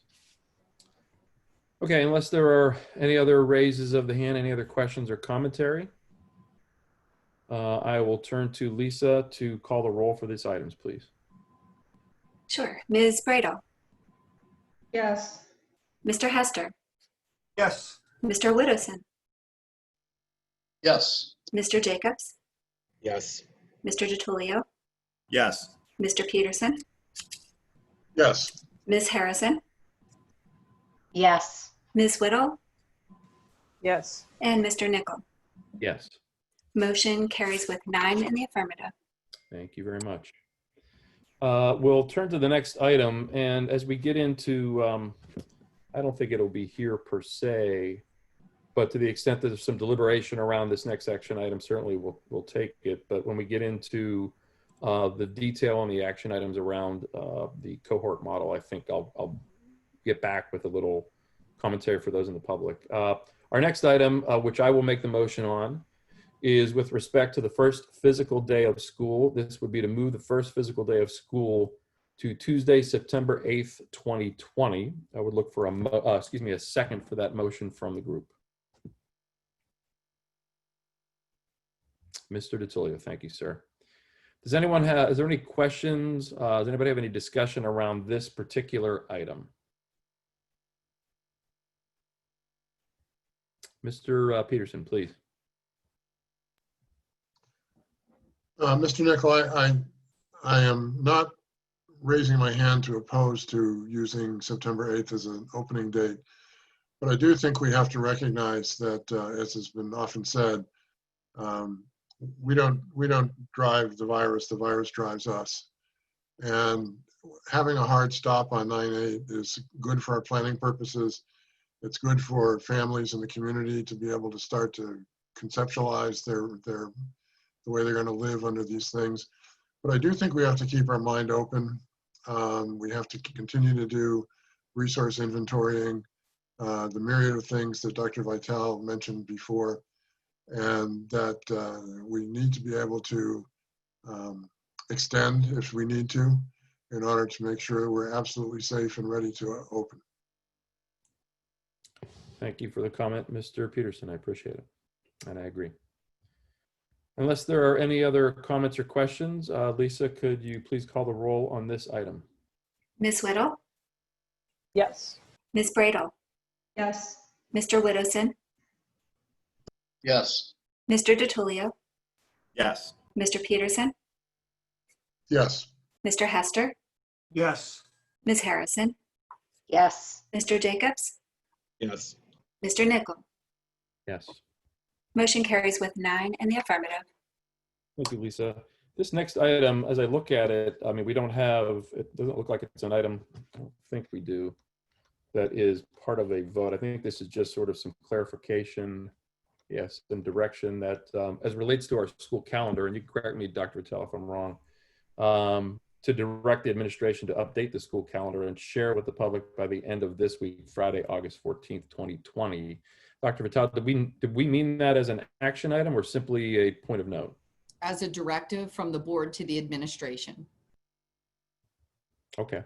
But again, do we need to have a motion in a second and make that an action item, or? Mr. Solicitor, I don't believe we do until we actually have the calendar approved by the board, but I'll defer to you on this. Now, we can note this in the minutes that this is the will of the board, but it does not require a vote. Okay, that's what I thought. Thank you both. I appreciate it. For our instruction action items, I'll turn to Ms. Harrison for some help with these, please. Yes, tonight I'd like to make a motion on the 5 following instruction action items.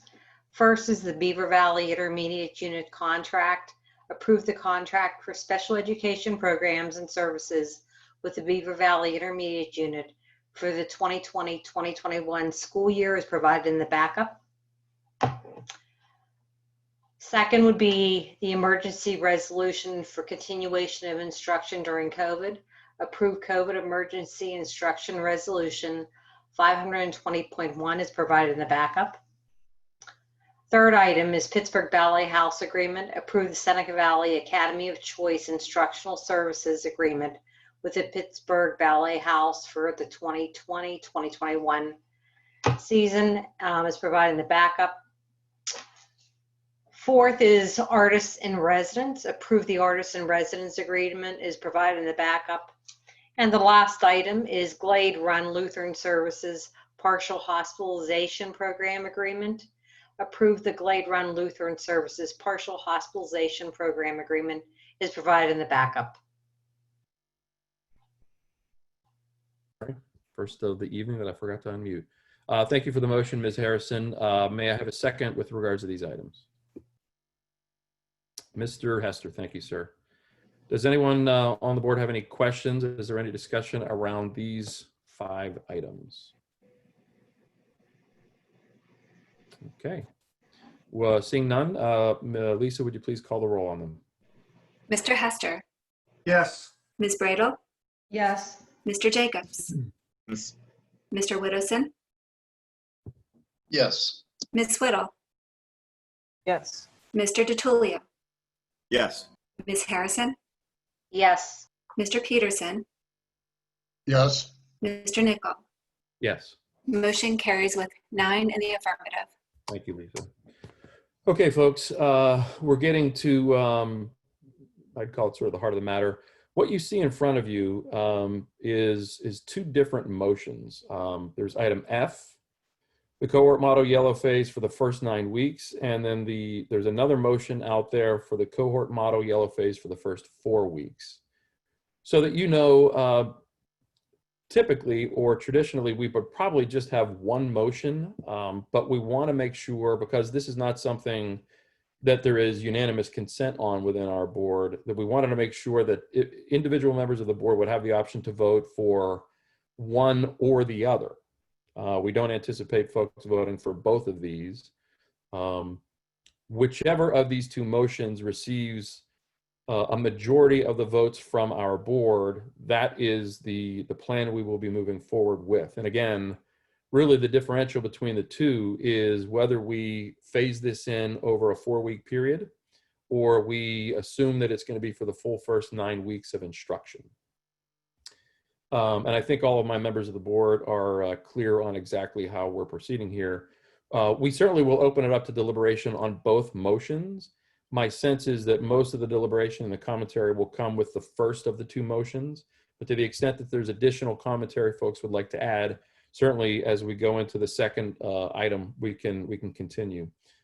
But with all that as a precursor, I will make this motion on item F, moving for the cohort model yellow phase first 9 weeks to move to cohort model the first 9 weeks of school to assess mitigation efforts.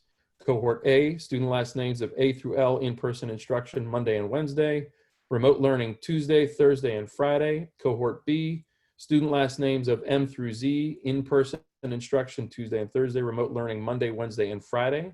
The administration will provide a public update to the school board on September 21st, 2020 at its regularly scheduled board meeting. So that is a motion. May I have a second for these items, or this item, please? Mr. Hester. So we have a motion and a second. I open it up to my friends and my colleagues on our board with regards to any commentary, any deliberation, any questions that they may have. Ms. Harrison? I had a question. How much administratively is there to do on scheduling, or would the schedule just kind of flow and stay the same? If we want with, say, the first 9 weeks, yeah, at the beginning of the second 9 weeks, say everything's good, we go back to 5 days. Is there a scheduling problem, or is it a pretty simple process? Wondering how much work's involved. First, I can answer that we have never been this late with schedules as we are today. And that is as a result of allowing parents to choose 3 models, but we needed to do that. And as people move in and out of those models, and I suspect after tonight there could be more movement, there becomes even more work. So our administrators, I often say, they are miracle workers, but they are not magicians. So we need to give them time to make sure, and the counselors time to make sure the schedules reflect the request of the parents. So that's why we really do need parents after this Friday to stay there. Now, some may say, but I want to know more and I have more questions. We'll work through that this week. And I think they'll understand more as we talk more about what this looks like. A question about the live streaming, if you're in the full-time cyber, please understand, live streaming is what we're doing right now. Okay, so if you're in the full-time cyber program, that is not a synchronous model. However, we have added some synchronous enhancements to that because we have full-time Seneca Valley cyber teachers in the background. And they have always been in the background, assessing, grading, coaching. Pre-COVID, they would meet students in person if that was the request. Public library, here on campus. So we've added even more enhancements to that because what we heard from our parents and from our students is we don't want just assignments as some of us saw in the spring. That's not what we need. We need more of our teachers interacting with us. So in all 3 models, you're going to see more of that. So I want to be clear about that. The other items I want to be clear about is once the board decides on if a cohort or what the length of time of the cohort would be, I want to make sure that we give you a layout of a potential calendar and what that may look like for parents tonight. So I will withhold my further comment. But by all means, Ms. Harrison, we could use a 9 weeks as administrators and counselors and teachers. However, we are sympathetic to childcare issues, and we are sympathetic to the disruption we could cause with parents, because we have always had a 5-day model. Thank you. Anyone else? Any comments or questions? I'm not seeing any hands raised. Mr. DiTilio, please. Thank you, Mr. President. I guess the way that I'm looking at this is, unfortunately, we can't return to our 5-day model because of the equipment delays, changing requirements, and the fact that our partners in the Pennsylvania Department of Health and Department of Education are not able to deliver the support portions of our plan that they promised us that they would have. And we've received, and I'll acknowledge that we've received a lot of communication on this and going to the 5-day model or not going to the 5-day model. And there was a lot of recurring, something that was recurring in all that communication was why were we rushing to 5 days? And I would say that we weren't rushing to 5 days, but we were looking to return to the best way to educate the children of the district, and that is full-time in-person instruction. And when we developed that return to school plan, we did base it on facts, and we did have the input from all the stakeholders, not just parents, but there was administrators, we had board members there, we had healthcare professionals, and the teachers were involved as well. I know that we did receive some communication, some questions of whether the teachers were part of the process, and they absolutely were. Why would we create a return to school plan without their input? They are the important ones. And when we did that, it was, let's return to school 5 days a week. Let's make sure we do it safely, though. And that was always the importance of it, that the plan was to do it safe. So we spent months developing that plan with that input, and it was working well until there was fear introduced. And the fear has been running rampant for the last couple of weeks. And it was fear based on information out in social media. It was perceptions, it was politics. But the one thing it didn't always have were the facts. We actually had a healthcare professional, a doctor, who addressed our board last week, who then took numbers from the cases and deaths in Pennsylvania as a total and applied them and extrapolated them to our student and staff population of about 8,000 and said that we would have 1 death if we were to return to school on a 5-day-a-week basis. And while those calculations were technically correct, they weren't necessarily truthful, and they instead provided fear and not the facts. So I was worried about those numbers, and I looked into them. And what I found was a little interesting, and I wanted to share it because these numbers are out there, and Dr. Vitale talked about it. When we look at what happens, we go to the Pennsylvania Department of Health, we go to the CDC. We don't go to news sources because there's, or social media, as you have seen, that there's all kinds of different skews on the information. But the information is out there that in Pennsylvania, for people that are under the age of 25, there has not been 1 death in Pennsylvania. And then in all of Pennsylvania, those between the ages of 25 and 64, which is our staff and, the age range of our staff, there's been a death rate of under 9%. And the reason I bring that up is when you look at those numbers, it's not as fearful as what was talked about. In Butler County, we only account for less than 0.5% of all the cases and less than 1/4% of all the deaths in Pennsylvania. So statistically speaking, as we saw, presentation last week, we wouldn't see any student deaths or staff deaths. And technically, if you were to look at the numbers, it comes out that there would be 0.025 deaths of a staff member, which would mean we would need a staff of 38,000, not the 1,000 that we have, to see even 1 death. And I want to share all this information because of the fear that seems to be pervasive in our community right now. And when we look at the numbers all the time, and Dr. Vitale has spoken to it, we are seeing good trends. We're seeing numbers trend down in cases and in deaths. And in Pennsylvania, we haven't seen a lower number of deaths in the state since this pandemic started. So these are all good things. I'm going to be one to say that I do understand that this coronavirus is serious and it can be dangerous to some.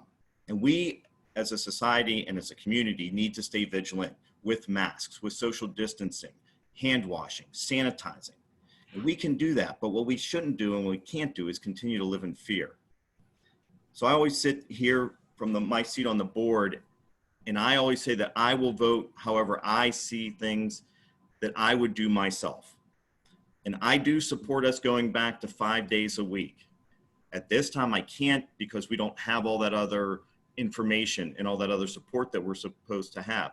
But I am in support of us going to the cohort model for the first 4 weeks in preparation to get back to the 5-week education that our kids deserve.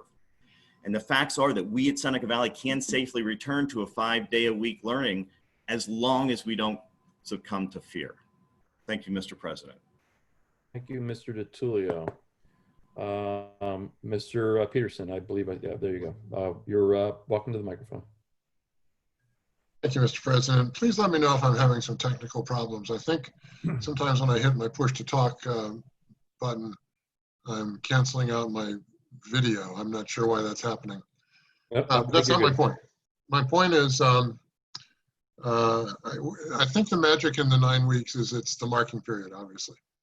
And that for us to adopt a model where we get halfway through the marking period, the grading period, probably just at the point where things are settling down, and then we introduce a significant change to everybody's schedule. I'm not sure that's going to serve, that strategy is going to serve us well. I intend to vote for the 9-week option, even though I know that probably provides.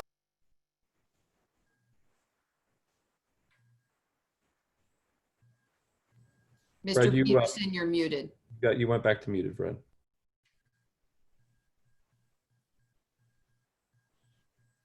Am I on now? You're good now. Okay, I apologize.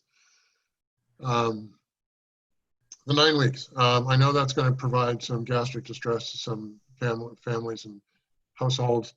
I don't think we can solve all the problems at once. There's a lot of moving parts here. And I think that, as you said, the safety of the students is our priority. Second to that, of course, is our educational mission. And not far behind that are all the special services that the school currently provides. I just don't know that creating a major change in the middle of a marking period serves all those purposes well. The other point I'd like to make is that in addition to the cohort model, we keep in focus the bubble strategy of keeping small groups of students together along with a single or a limited number of teachers. This will help us, I think, in restricting the cross-contamination among the student groups. It'll help with moving kids through the building one way down corridors because if they're in a small group. And if there is an outbreak, or not an outbreak, but a positive test in one of the small bubbles, it's much easier to manage to do notifications and contact tracing, even though I know we're not supposed to do that, but we're obviously going to have to do a little bit of that immediately, as soon as we realize there's a problem. The last thing I would mention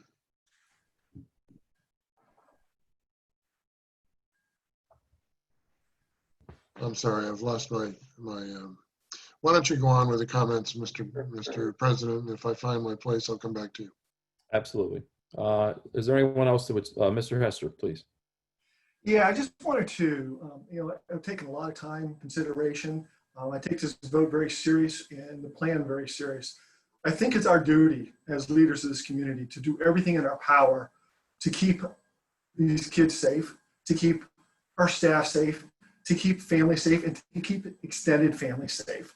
I think it's a little sacrifice. I understand it's a sacrifice, but it's a little sacrifice to go this cohort model and to go for 9 weeks. But I think it's as safe as saying there's nothing wrong with calling me out and saying, "Oh, we should have never gone so safe for so long." I understand that.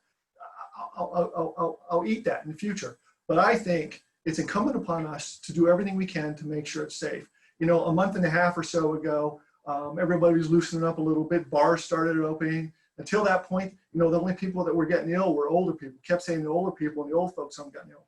We opened up the bars, and all of a sudden it spreads. It spreads to all of that community, a little bit younger people. Up till this point, the kids haven't been together. Everybody we hear, the kids need to get together, they need to get together. The families aren't bringing their kids together.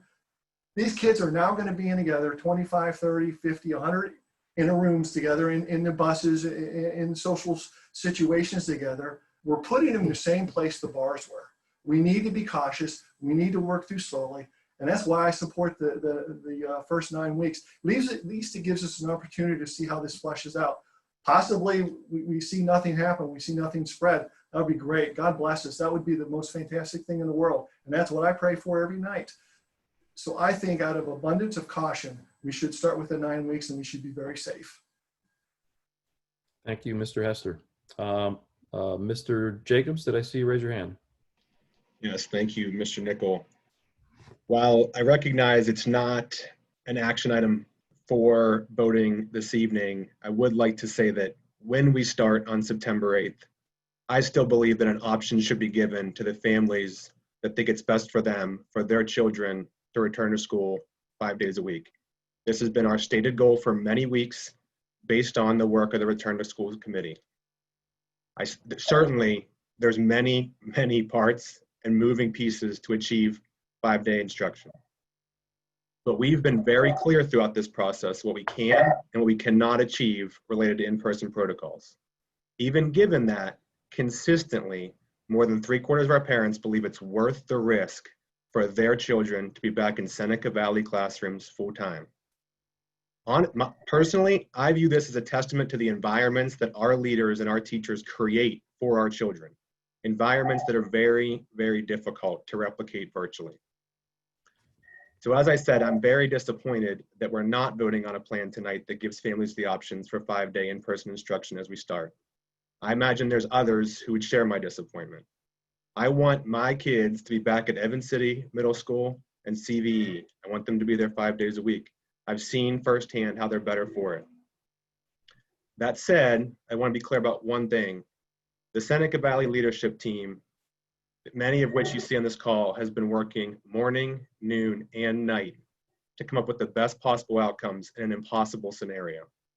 So if you're frustrated, if you're disappointed, if you're sad, I'm with you. Trust me, I am with you. But as we process another disappointment from this pandemic, please recognize how hard and well this team is working and that we're lucky to have them. I would, Mr. Nickel, just make one comment that perhaps Dr. McCarty can keep me honest on.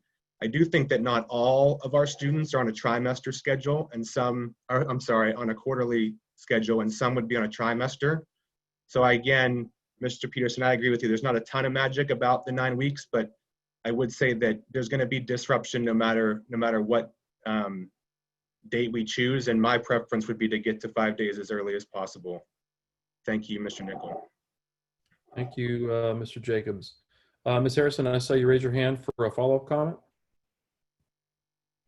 Yes, just a clarification. What's so critical in education is the teachers and the relationships they build with their students. I want to clarify, and I'm assuming this is what's going to happen, is that if we go either the 9-week or the 4-week item, the teachers you have during those 4 or 9 weeks, those will be the teachers you have when you go back to a 5-day-a-week program. Is that correct? Dr. Vitale, would you like to address that? Yes, that depends on the model you choose and if you switch that model. So if you have currently in the portal logged 5-day in-person, if the board moves us to yellow cohort tonight, you will have those same teachers, but only every other day in a physical environment. And then if and when we get back to 5 days in person, you'll have those same teachers. But that's Okay. only if the parent or the child stays in that model. Remember, we've given people flexibility that, let's say they start full-time in person, even in a cohort, and they don't like it or it's not working. Right. They can switch. We prefer they do that at the 9 weeks for consistency for their children, Mhm. but they can switch to full-time cyber, because as much as people say, well, I don't know if I would like the full-time cyber because I want synchronous at the same time.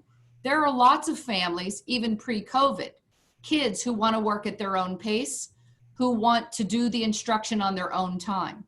So when we make these judgments, we forget that every family has their own priorities. Every student has their own learning style. Every student has different preferences, and every parent has different preferences. So yes, Ms. Harrison, you are correct, but that depends on what model they choose now and what model they choose to have at the end of the first 9 weeks. But as long as they're not in the full-time cyber, they would continue with the same teacher. Well, yes, but even in the full-time cyber, you would have the same teacher. There are Yes, pre-recorded but if you lessons switch back and at your own forth. pace. But in the background, we are lucky at Seneca Valley. We have full-time Seneca Valley certified, highly qualified teachers in the background assessing. And now they will be meeting with you virtually. Pre-COVID, they met with you physically when you needed extra help. But now we're requiring, especially in the elementary model, we are requiring a minimum amount of hours that the teacher, the Seneca Valley teacher in the full-time cyber program, check in with the Seneca Valley student more frequently.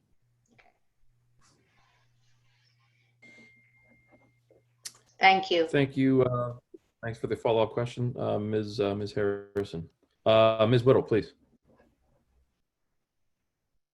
Thank you, Mr. President. So back in July, I was all for five-day instruction for the kids. As our meeting last week, I think I stated I was less comfortable based on the information, the data.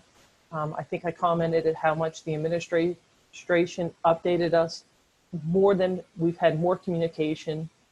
And as we left that meeting and we are sitting here today, we received from the administration even more emails, information, data, and I became less and less comfortable with 5 day a week with the information that we've been seeing in the data and the science.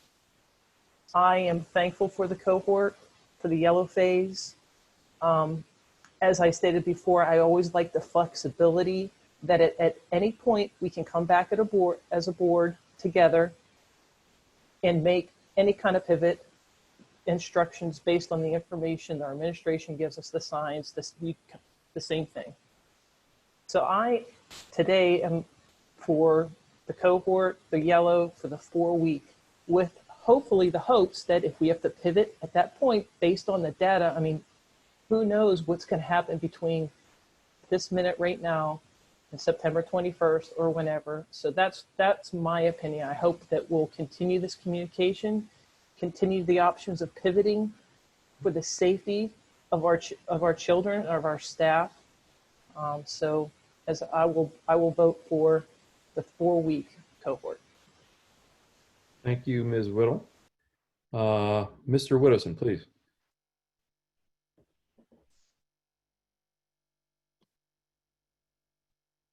Thank you, Mr. President. I have consistently voted to go about this in a slow and prudent manner. Again, I will state I don't know what the rush is, but that was not based on fear. I think it was based on common sense. We have had our superintendent tell us that the misters that are so critical to this entire process, we don't have any right now. We have 15 promised, but if they're not sitting somewhere in the building ready for our staff to put into place, I can't count on a promise. Even if we get to 15, that still puts us 16 that we have no idea when we're going to get them. And this significantly impacts any type of plan to get the children back and the staff back safely. The other thing I'm concerned about is getting all of our students, the young ones up through senior high, to get accustomed to these masks. It's going to take some time. I work with a group of adults that are required to wear a mask, and I have to consistently remind them to keep your mask up, keep your distance. But yet we're going to fill the building to capacity and then expect these children to catch on to this. Let's bring them back, as we said, in the cohort model. That takes us down to 50% and gives the staff time to teach these children. Let's go with the 9 weeks. That now will give parents time to plan and make arrangements. If something happens and the numbers continue to improve, and I pray that they do, we can always pivot back, as Ms. Little said, and go and say, all right, we now think that we're capable of going in earlier to the 4-week model. But let's stay out for the 9 weeks. Say we're going to stay out for the 9 weeks. This gives our staff that has been working incredibly hard, incredible hours, but the public doesn't know the time that our staff has put in. And that gives them some time to work out all of the issues that we're aware of. So therefore, my vote would be for the 9 weeks. Thank you. Thank you, Mr. Widdowson. Appreciate your comments. Any other comments? Ms. Bradle, please. Thank you, Mr. Nickel. I share some of the same sentiment as Mr. Jacobs. Last week, I expressed that I was in favor of returning 5 days. However, this past week, in reading all the mail, and I read every single letter, and in looking at the data and listening to the complications tonight, I feel like we have to go to the cohort model, and obviously we're voting on 2 choices, but I do feel that we owe it to the community, our students, our teachers, to not stay out for 9 weeks if we don't have to. Let's reevaluate this in 4 weeks. If our numbers are low and things are moving in the right direction, then let's get everybody back in the building. So again, my vote would be the cohort yellow phase and for the first 4 weeks, and then reevaluate. Thank you. Second time tonight, didn't hit the mute button or unmute button. I know all members of the board, other than myself, have had a chance to comment. Is there any follow-up anyone would like to give before I make a few comments? Just looking around the virtual room. Just a point of clarification. So, Mr. Nickel, just a point of clarification for Mr. Jacobs. Okay. We do have trimesters at the elementary. The one piece, though, just to keep in mind, the transitions are less at the trimester at the elementary than would be potentially at secondary with 9 weeks with class changes and teachers changes and such. So it's not as critical at the trimester. Thank you, Dr. McCarty. Thank you, Dr. McCarty, as well. So, folks, I mean, for those of you that have been in recent meetings, I have been supportive of returning in a 5-day-a-week option, but prudently, Dr. Vitale had outlined, a relatively long list of different factors that needed to come in place to accomplish the level of safety we need for, expect for, must have for our students. And I think, Mr. Hester, it was you in particular who talked about safety, which I agree with 1,000%. Given all the different things that she's mentioned this evening, whether it's staffing issues or social distancing or the misters or some of the things that are outside of our control, contact tracing and notification, I understand and am supportive of moving to the cohort model. But I still look at the more than 5,000 students and their parents who had initially opted to be back 5 days a week. Now, I understand completely that there are definitely individuals within that 5,000 that only selected that because they weren't happy with the other 2 options and sort of begrudgingly, to a certain extent, made that choice. But I still believe that there are thousands of parents, thousands of students who would like to be back 5 days a week at the outset. Now, I don't say that that's the sole reason for my support of returning in 4 weeks, but it's because I believe that as we see pieces and parts, the moving parts of this come together, that we will be able to bring the students back in that 4-week time frame for all the different reasons that we talked about. To your point, Ms. Bradle, to the extent that the Pennsylvania Department of Health or Department of Education is still not providing some guidance and our assurance and our comfort level with regards to contact tracing and testing some of those things, we'll always have the ability to reevaluate. I mean, anything can happen. And there's a lot of it that's outside of our control, but I believe that there's enough of it that's inside of our control that we can safely return on the 4-week basis. So my support will be not for this motion. I will be voting no for this motion, which is the 9-week option, but supportive of returning in 4 weeks. So with that, unless there's any final comments, Mr. Hester, please. Yeah, I'm so sorry. I just have one more comment. If you do go with the 4 weeks, there is no option for us to reevaluate that because we don't have another school board meeting, right? So we would just automatically be going back for full time in 4 weeks, or am our dates off a little bit? Well, Mr. Hester, we certainly have meetings in September, and to the extent that we're seeing some twist to these numbers, if we've turned hard left or hard right, then we can always call a special meeting of the board to consider another alternative. So yeah, we absolutely have both scheduled and if we need to unscheduled opportunities to gather as a board, talk again in front of these, 700 plus individuals to consider another alternative. Thank you. Appreciate that. Sure. Any other last questions or items? Ms. Whittle, please.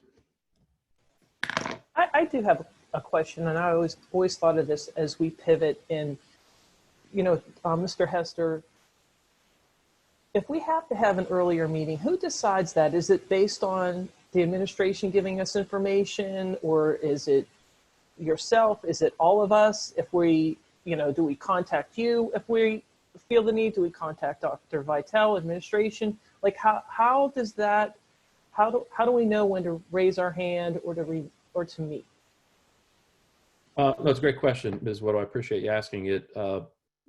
We all see the emails every day as it relates to parents. Dr. Vitale and I have been in communication literally daily, multiple times a day for seems like the last month or more.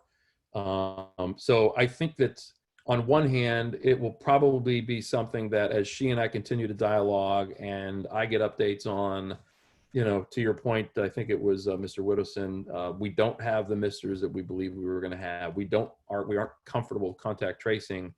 I will be the first one to, and I assure you that, and I know we won't have a 9-0 vote here, Mr. Whittleson, Mr. Hester, to the extent I feel we need to step back and reevaluate again, I will be the first one to look for a special meeting, but I also welcome any one of you. I think you all know that we've known each other now for a lot of years. To the extent that you are seeing, hearing anything that you have a level of concern on, my suggestion is you reach out to me, which you're always free to do, and discuss it with me. Not that you certainly all have access to Dr. Vitale and other members of the administration, but my recommendation in this topic is to reach out to me with your concerns, and then I'll get the entire group together to have a conversation around scheduling a meeting. Again, that won't be a deliberation, but it'll be discussion concerning should we call a special meeting of the board. If, to your point, Mr. Hester, if we're past the second meeting in September and we feel we need to meet, then certainly every one of us will have the right to and the opportunity to discuss that. So I hope that addresses it for you and for other members of the board. Okay, thank you. Okay, again, one more chance. Because this is such an important topic, if there's any other last follow-up. But if there is none, we have a motion and a second on the first 9 weeks. Again, if you are supportive of the 9-week return, this is where you vote yes. If you are not, you should be ready for perhaps a vote on the next motion, which is the same cohort model yellow phase, but for the first 4 weeks. So with that, Lisa, if you would please call a roll. Mr. Hester. Yes. Ms. Whittle. No. Mr. Peterson. Yes. Mr. Whittleson. Yes. Ms. Harrison. No. Mr. Jacobs. No. Ms. Bradle. No. Mr. DiTullio. No. Mr. Nickel. No. Motion fails with 6 no votes. Thank you, Lisa. I'll turn next to, and again, make the motion for efficiency's sake. That motion in item G is the cohort model yellow phase first 4 weeks. This would be a move to cohort model for the first 4 weeks of school to assess mitigation efforts. Cohort A, student last names of A through L in-person instruction Monday and Wednesday. Remote learning Tuesday, Thursday, and Friday. Cohort B, student last names M through Z, in-person instruction Tuesday and Thursday, remote learning Monday, Wednesday, and Friday. The administration will provide a public update to the school board on September 21st, 2020 at its regularly scheduled board meeting. So that is my motion. May I have a second, please? Mr. DiTullio. I know I've given you plenty of opportunities to comment. I'll give you one more. This is a motion. We have a motion and a second. Is there any deliberation, any questions on this particular item, which is item G? Okay. Seeing none, Lisa, would you please call the roll on item G? Ms. Bradel? Yes. Mr. DiTullio? Yes. Mr. Jacobs? No. Ms. Whittle? Yes. Mr. Peterson? No. Mr. Hester? Yes. Mr. Widowson? No. Ms. Harrison? Yes. Mr. Nickel? Yes. Motion carries with 6 in the affirmative. Thank you, Lisa. Okay, with that, we will turn our attention to something very important to the district, which is our business and finance action items. Mr. Jacobs, if you would please guide us through those items. Thank you, Mr. Nickel. I will make a motion to approve the following 6 business and finance actions. The first is the ECS Mid-Atlantic LLC authorized award of special inspections and testing services for the new K-6 elementary school at Erman Road to ECS Mid-Atlantic LLC, Wexford, PA, which is included in your backup. Second item is the PF Cook LP drainage easement, assessment. Approve agreement with PF Cook LP for drainage easement on Erman Road, also included in your backup. The third item is the owner-controlled insurance program. Approve the use of the CM Region Owner-Controlled Insurance Program, OCIP, at a rate not to exceed $22.52 per $1,000 of contracted value within the prime contracts for the K-6 elementary school. The fourth item relates to a la carte cafeteria purchases. Authorize the administration to suspend the provision of Seneca Valley School District Policy Number 809, meal accounts, prohibiting the charging of a la carte items during the 2020-21 school year. The purpose of such action is to avoid directing students to return packaged food items, resulting in the subsequent handling of these items by another student in consideration of the COVID-19 pandemic. The fifth item is the approval of the security contract. Approve the security contract with Securitas Security Services USA, Inc., which is pending solicitor review and in your backup. The sixth and final item is the Tower Engineering Air Quality Study. Approve the Tower Engineering Air Quality Study at a cost of $10,000 included in your backup. Thank you, Mr. Jacobs, for the motion. May I have a second on those items? Mr. DiTullio, thank you, sir. Does anyone have any questions? Or is there any discussion around these business and finance action items? Okay, seeing none, Lisa, would you please call the roll? Mr. Hester? Yes. Mr. Widowson? Yes.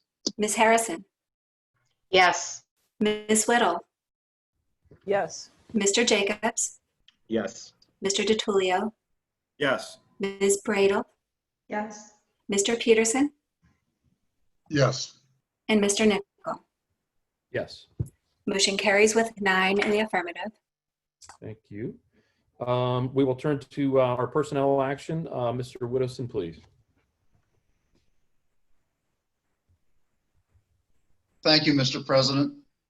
Tonight under personnel action, we've discussed this in executive session. I'd like to make a motion to approve the resignations, appointments, contracted services, leaves, retirements, and the memorandum of understanding. And also item B, the memorandum of understanding. Approve the memorandum of understanding with the Seneca Valley Education Association for teaching remotely if mandated by a quarantine. Thank you, Mr. Widdowson. May I have a second for those personnel action items? Ms. Bradle, thank you. We've discussed those in executive session, so Lisa, if you would please call the roll. Mr. DiTullio, Yes. Ms. Bradle, Yes. Mr. Jacobs, Yes. Mr. Hester, Yes. Ms. Harrison, Yes. Mr. Widdowson, Yes. Mr. Peterson, Yes. Ms. Whittle, Yes. and Mr. Nichol. Yes. Motion carries with 9 in the affirmative. Thank you, Lisa. At this time, I will turn it back to Dr. Vitale. There's still 600 plus of you that are online to talk in a little bit more detail about next steps and some of the more detail on the dates for our cohort model and the approach. So Dr. Vitale? Yes, we have prepared some tentative dates in case the board went this direction.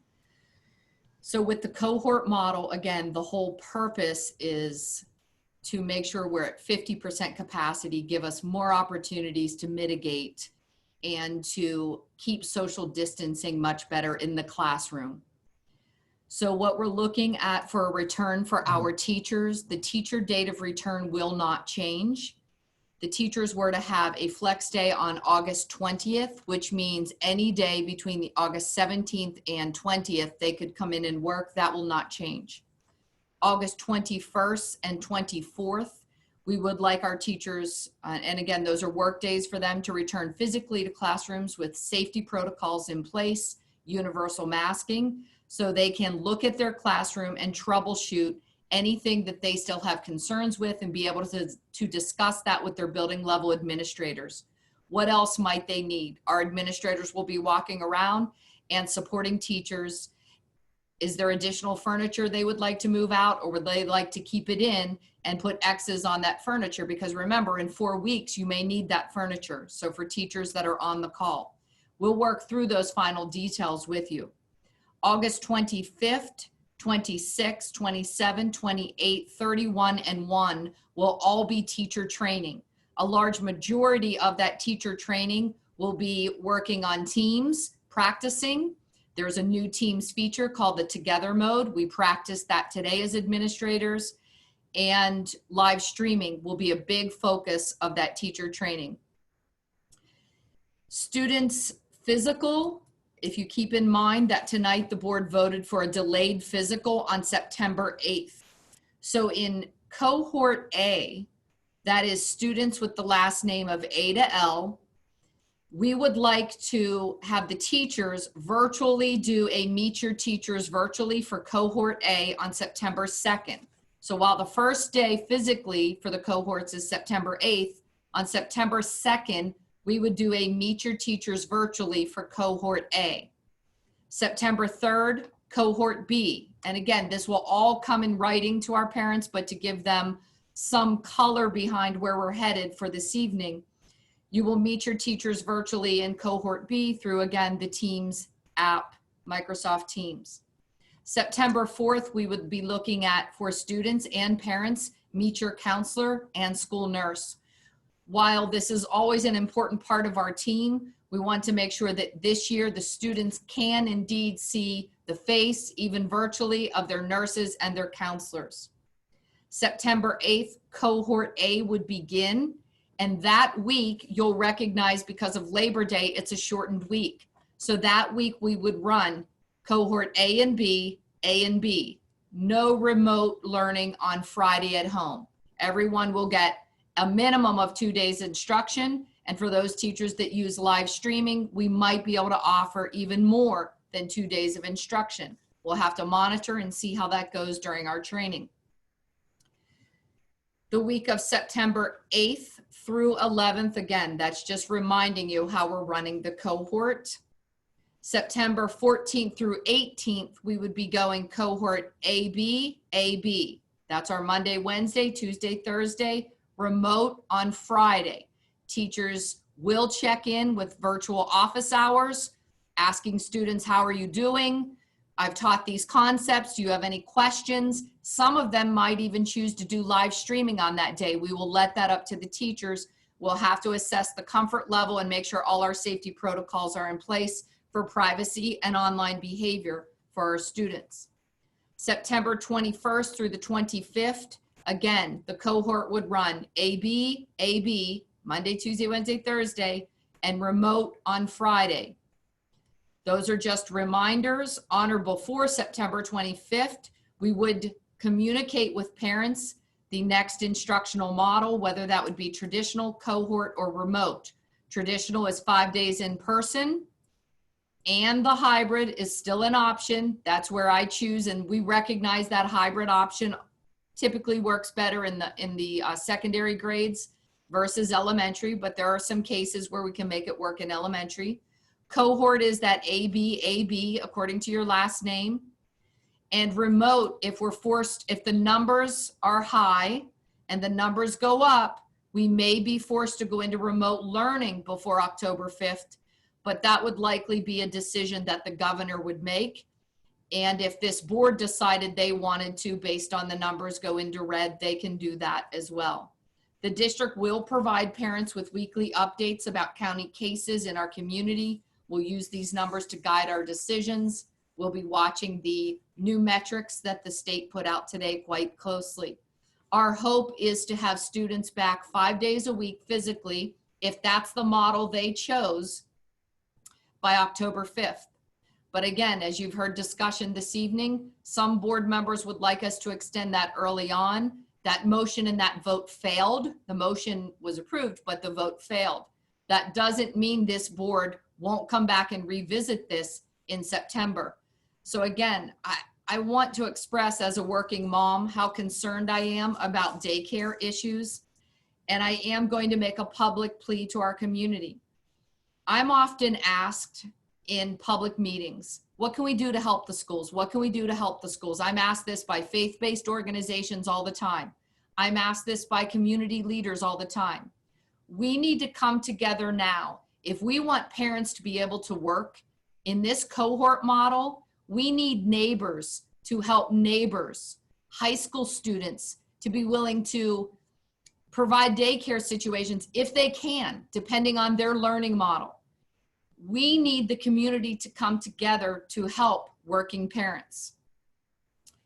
Anyone who experiences daycare issues, our foundation director, Ms. Annie Mersing, will work to match up parents with our local daycares and or faith-based organizations. And or we also have daycares in many of our municipal areas that leadership runs there. I'm calling on our local township and borough leaders to help us now. Our faith-based organizations and communities help us now. Our parents are going to need help to make this work and for them also to be able to go to work outside of the home.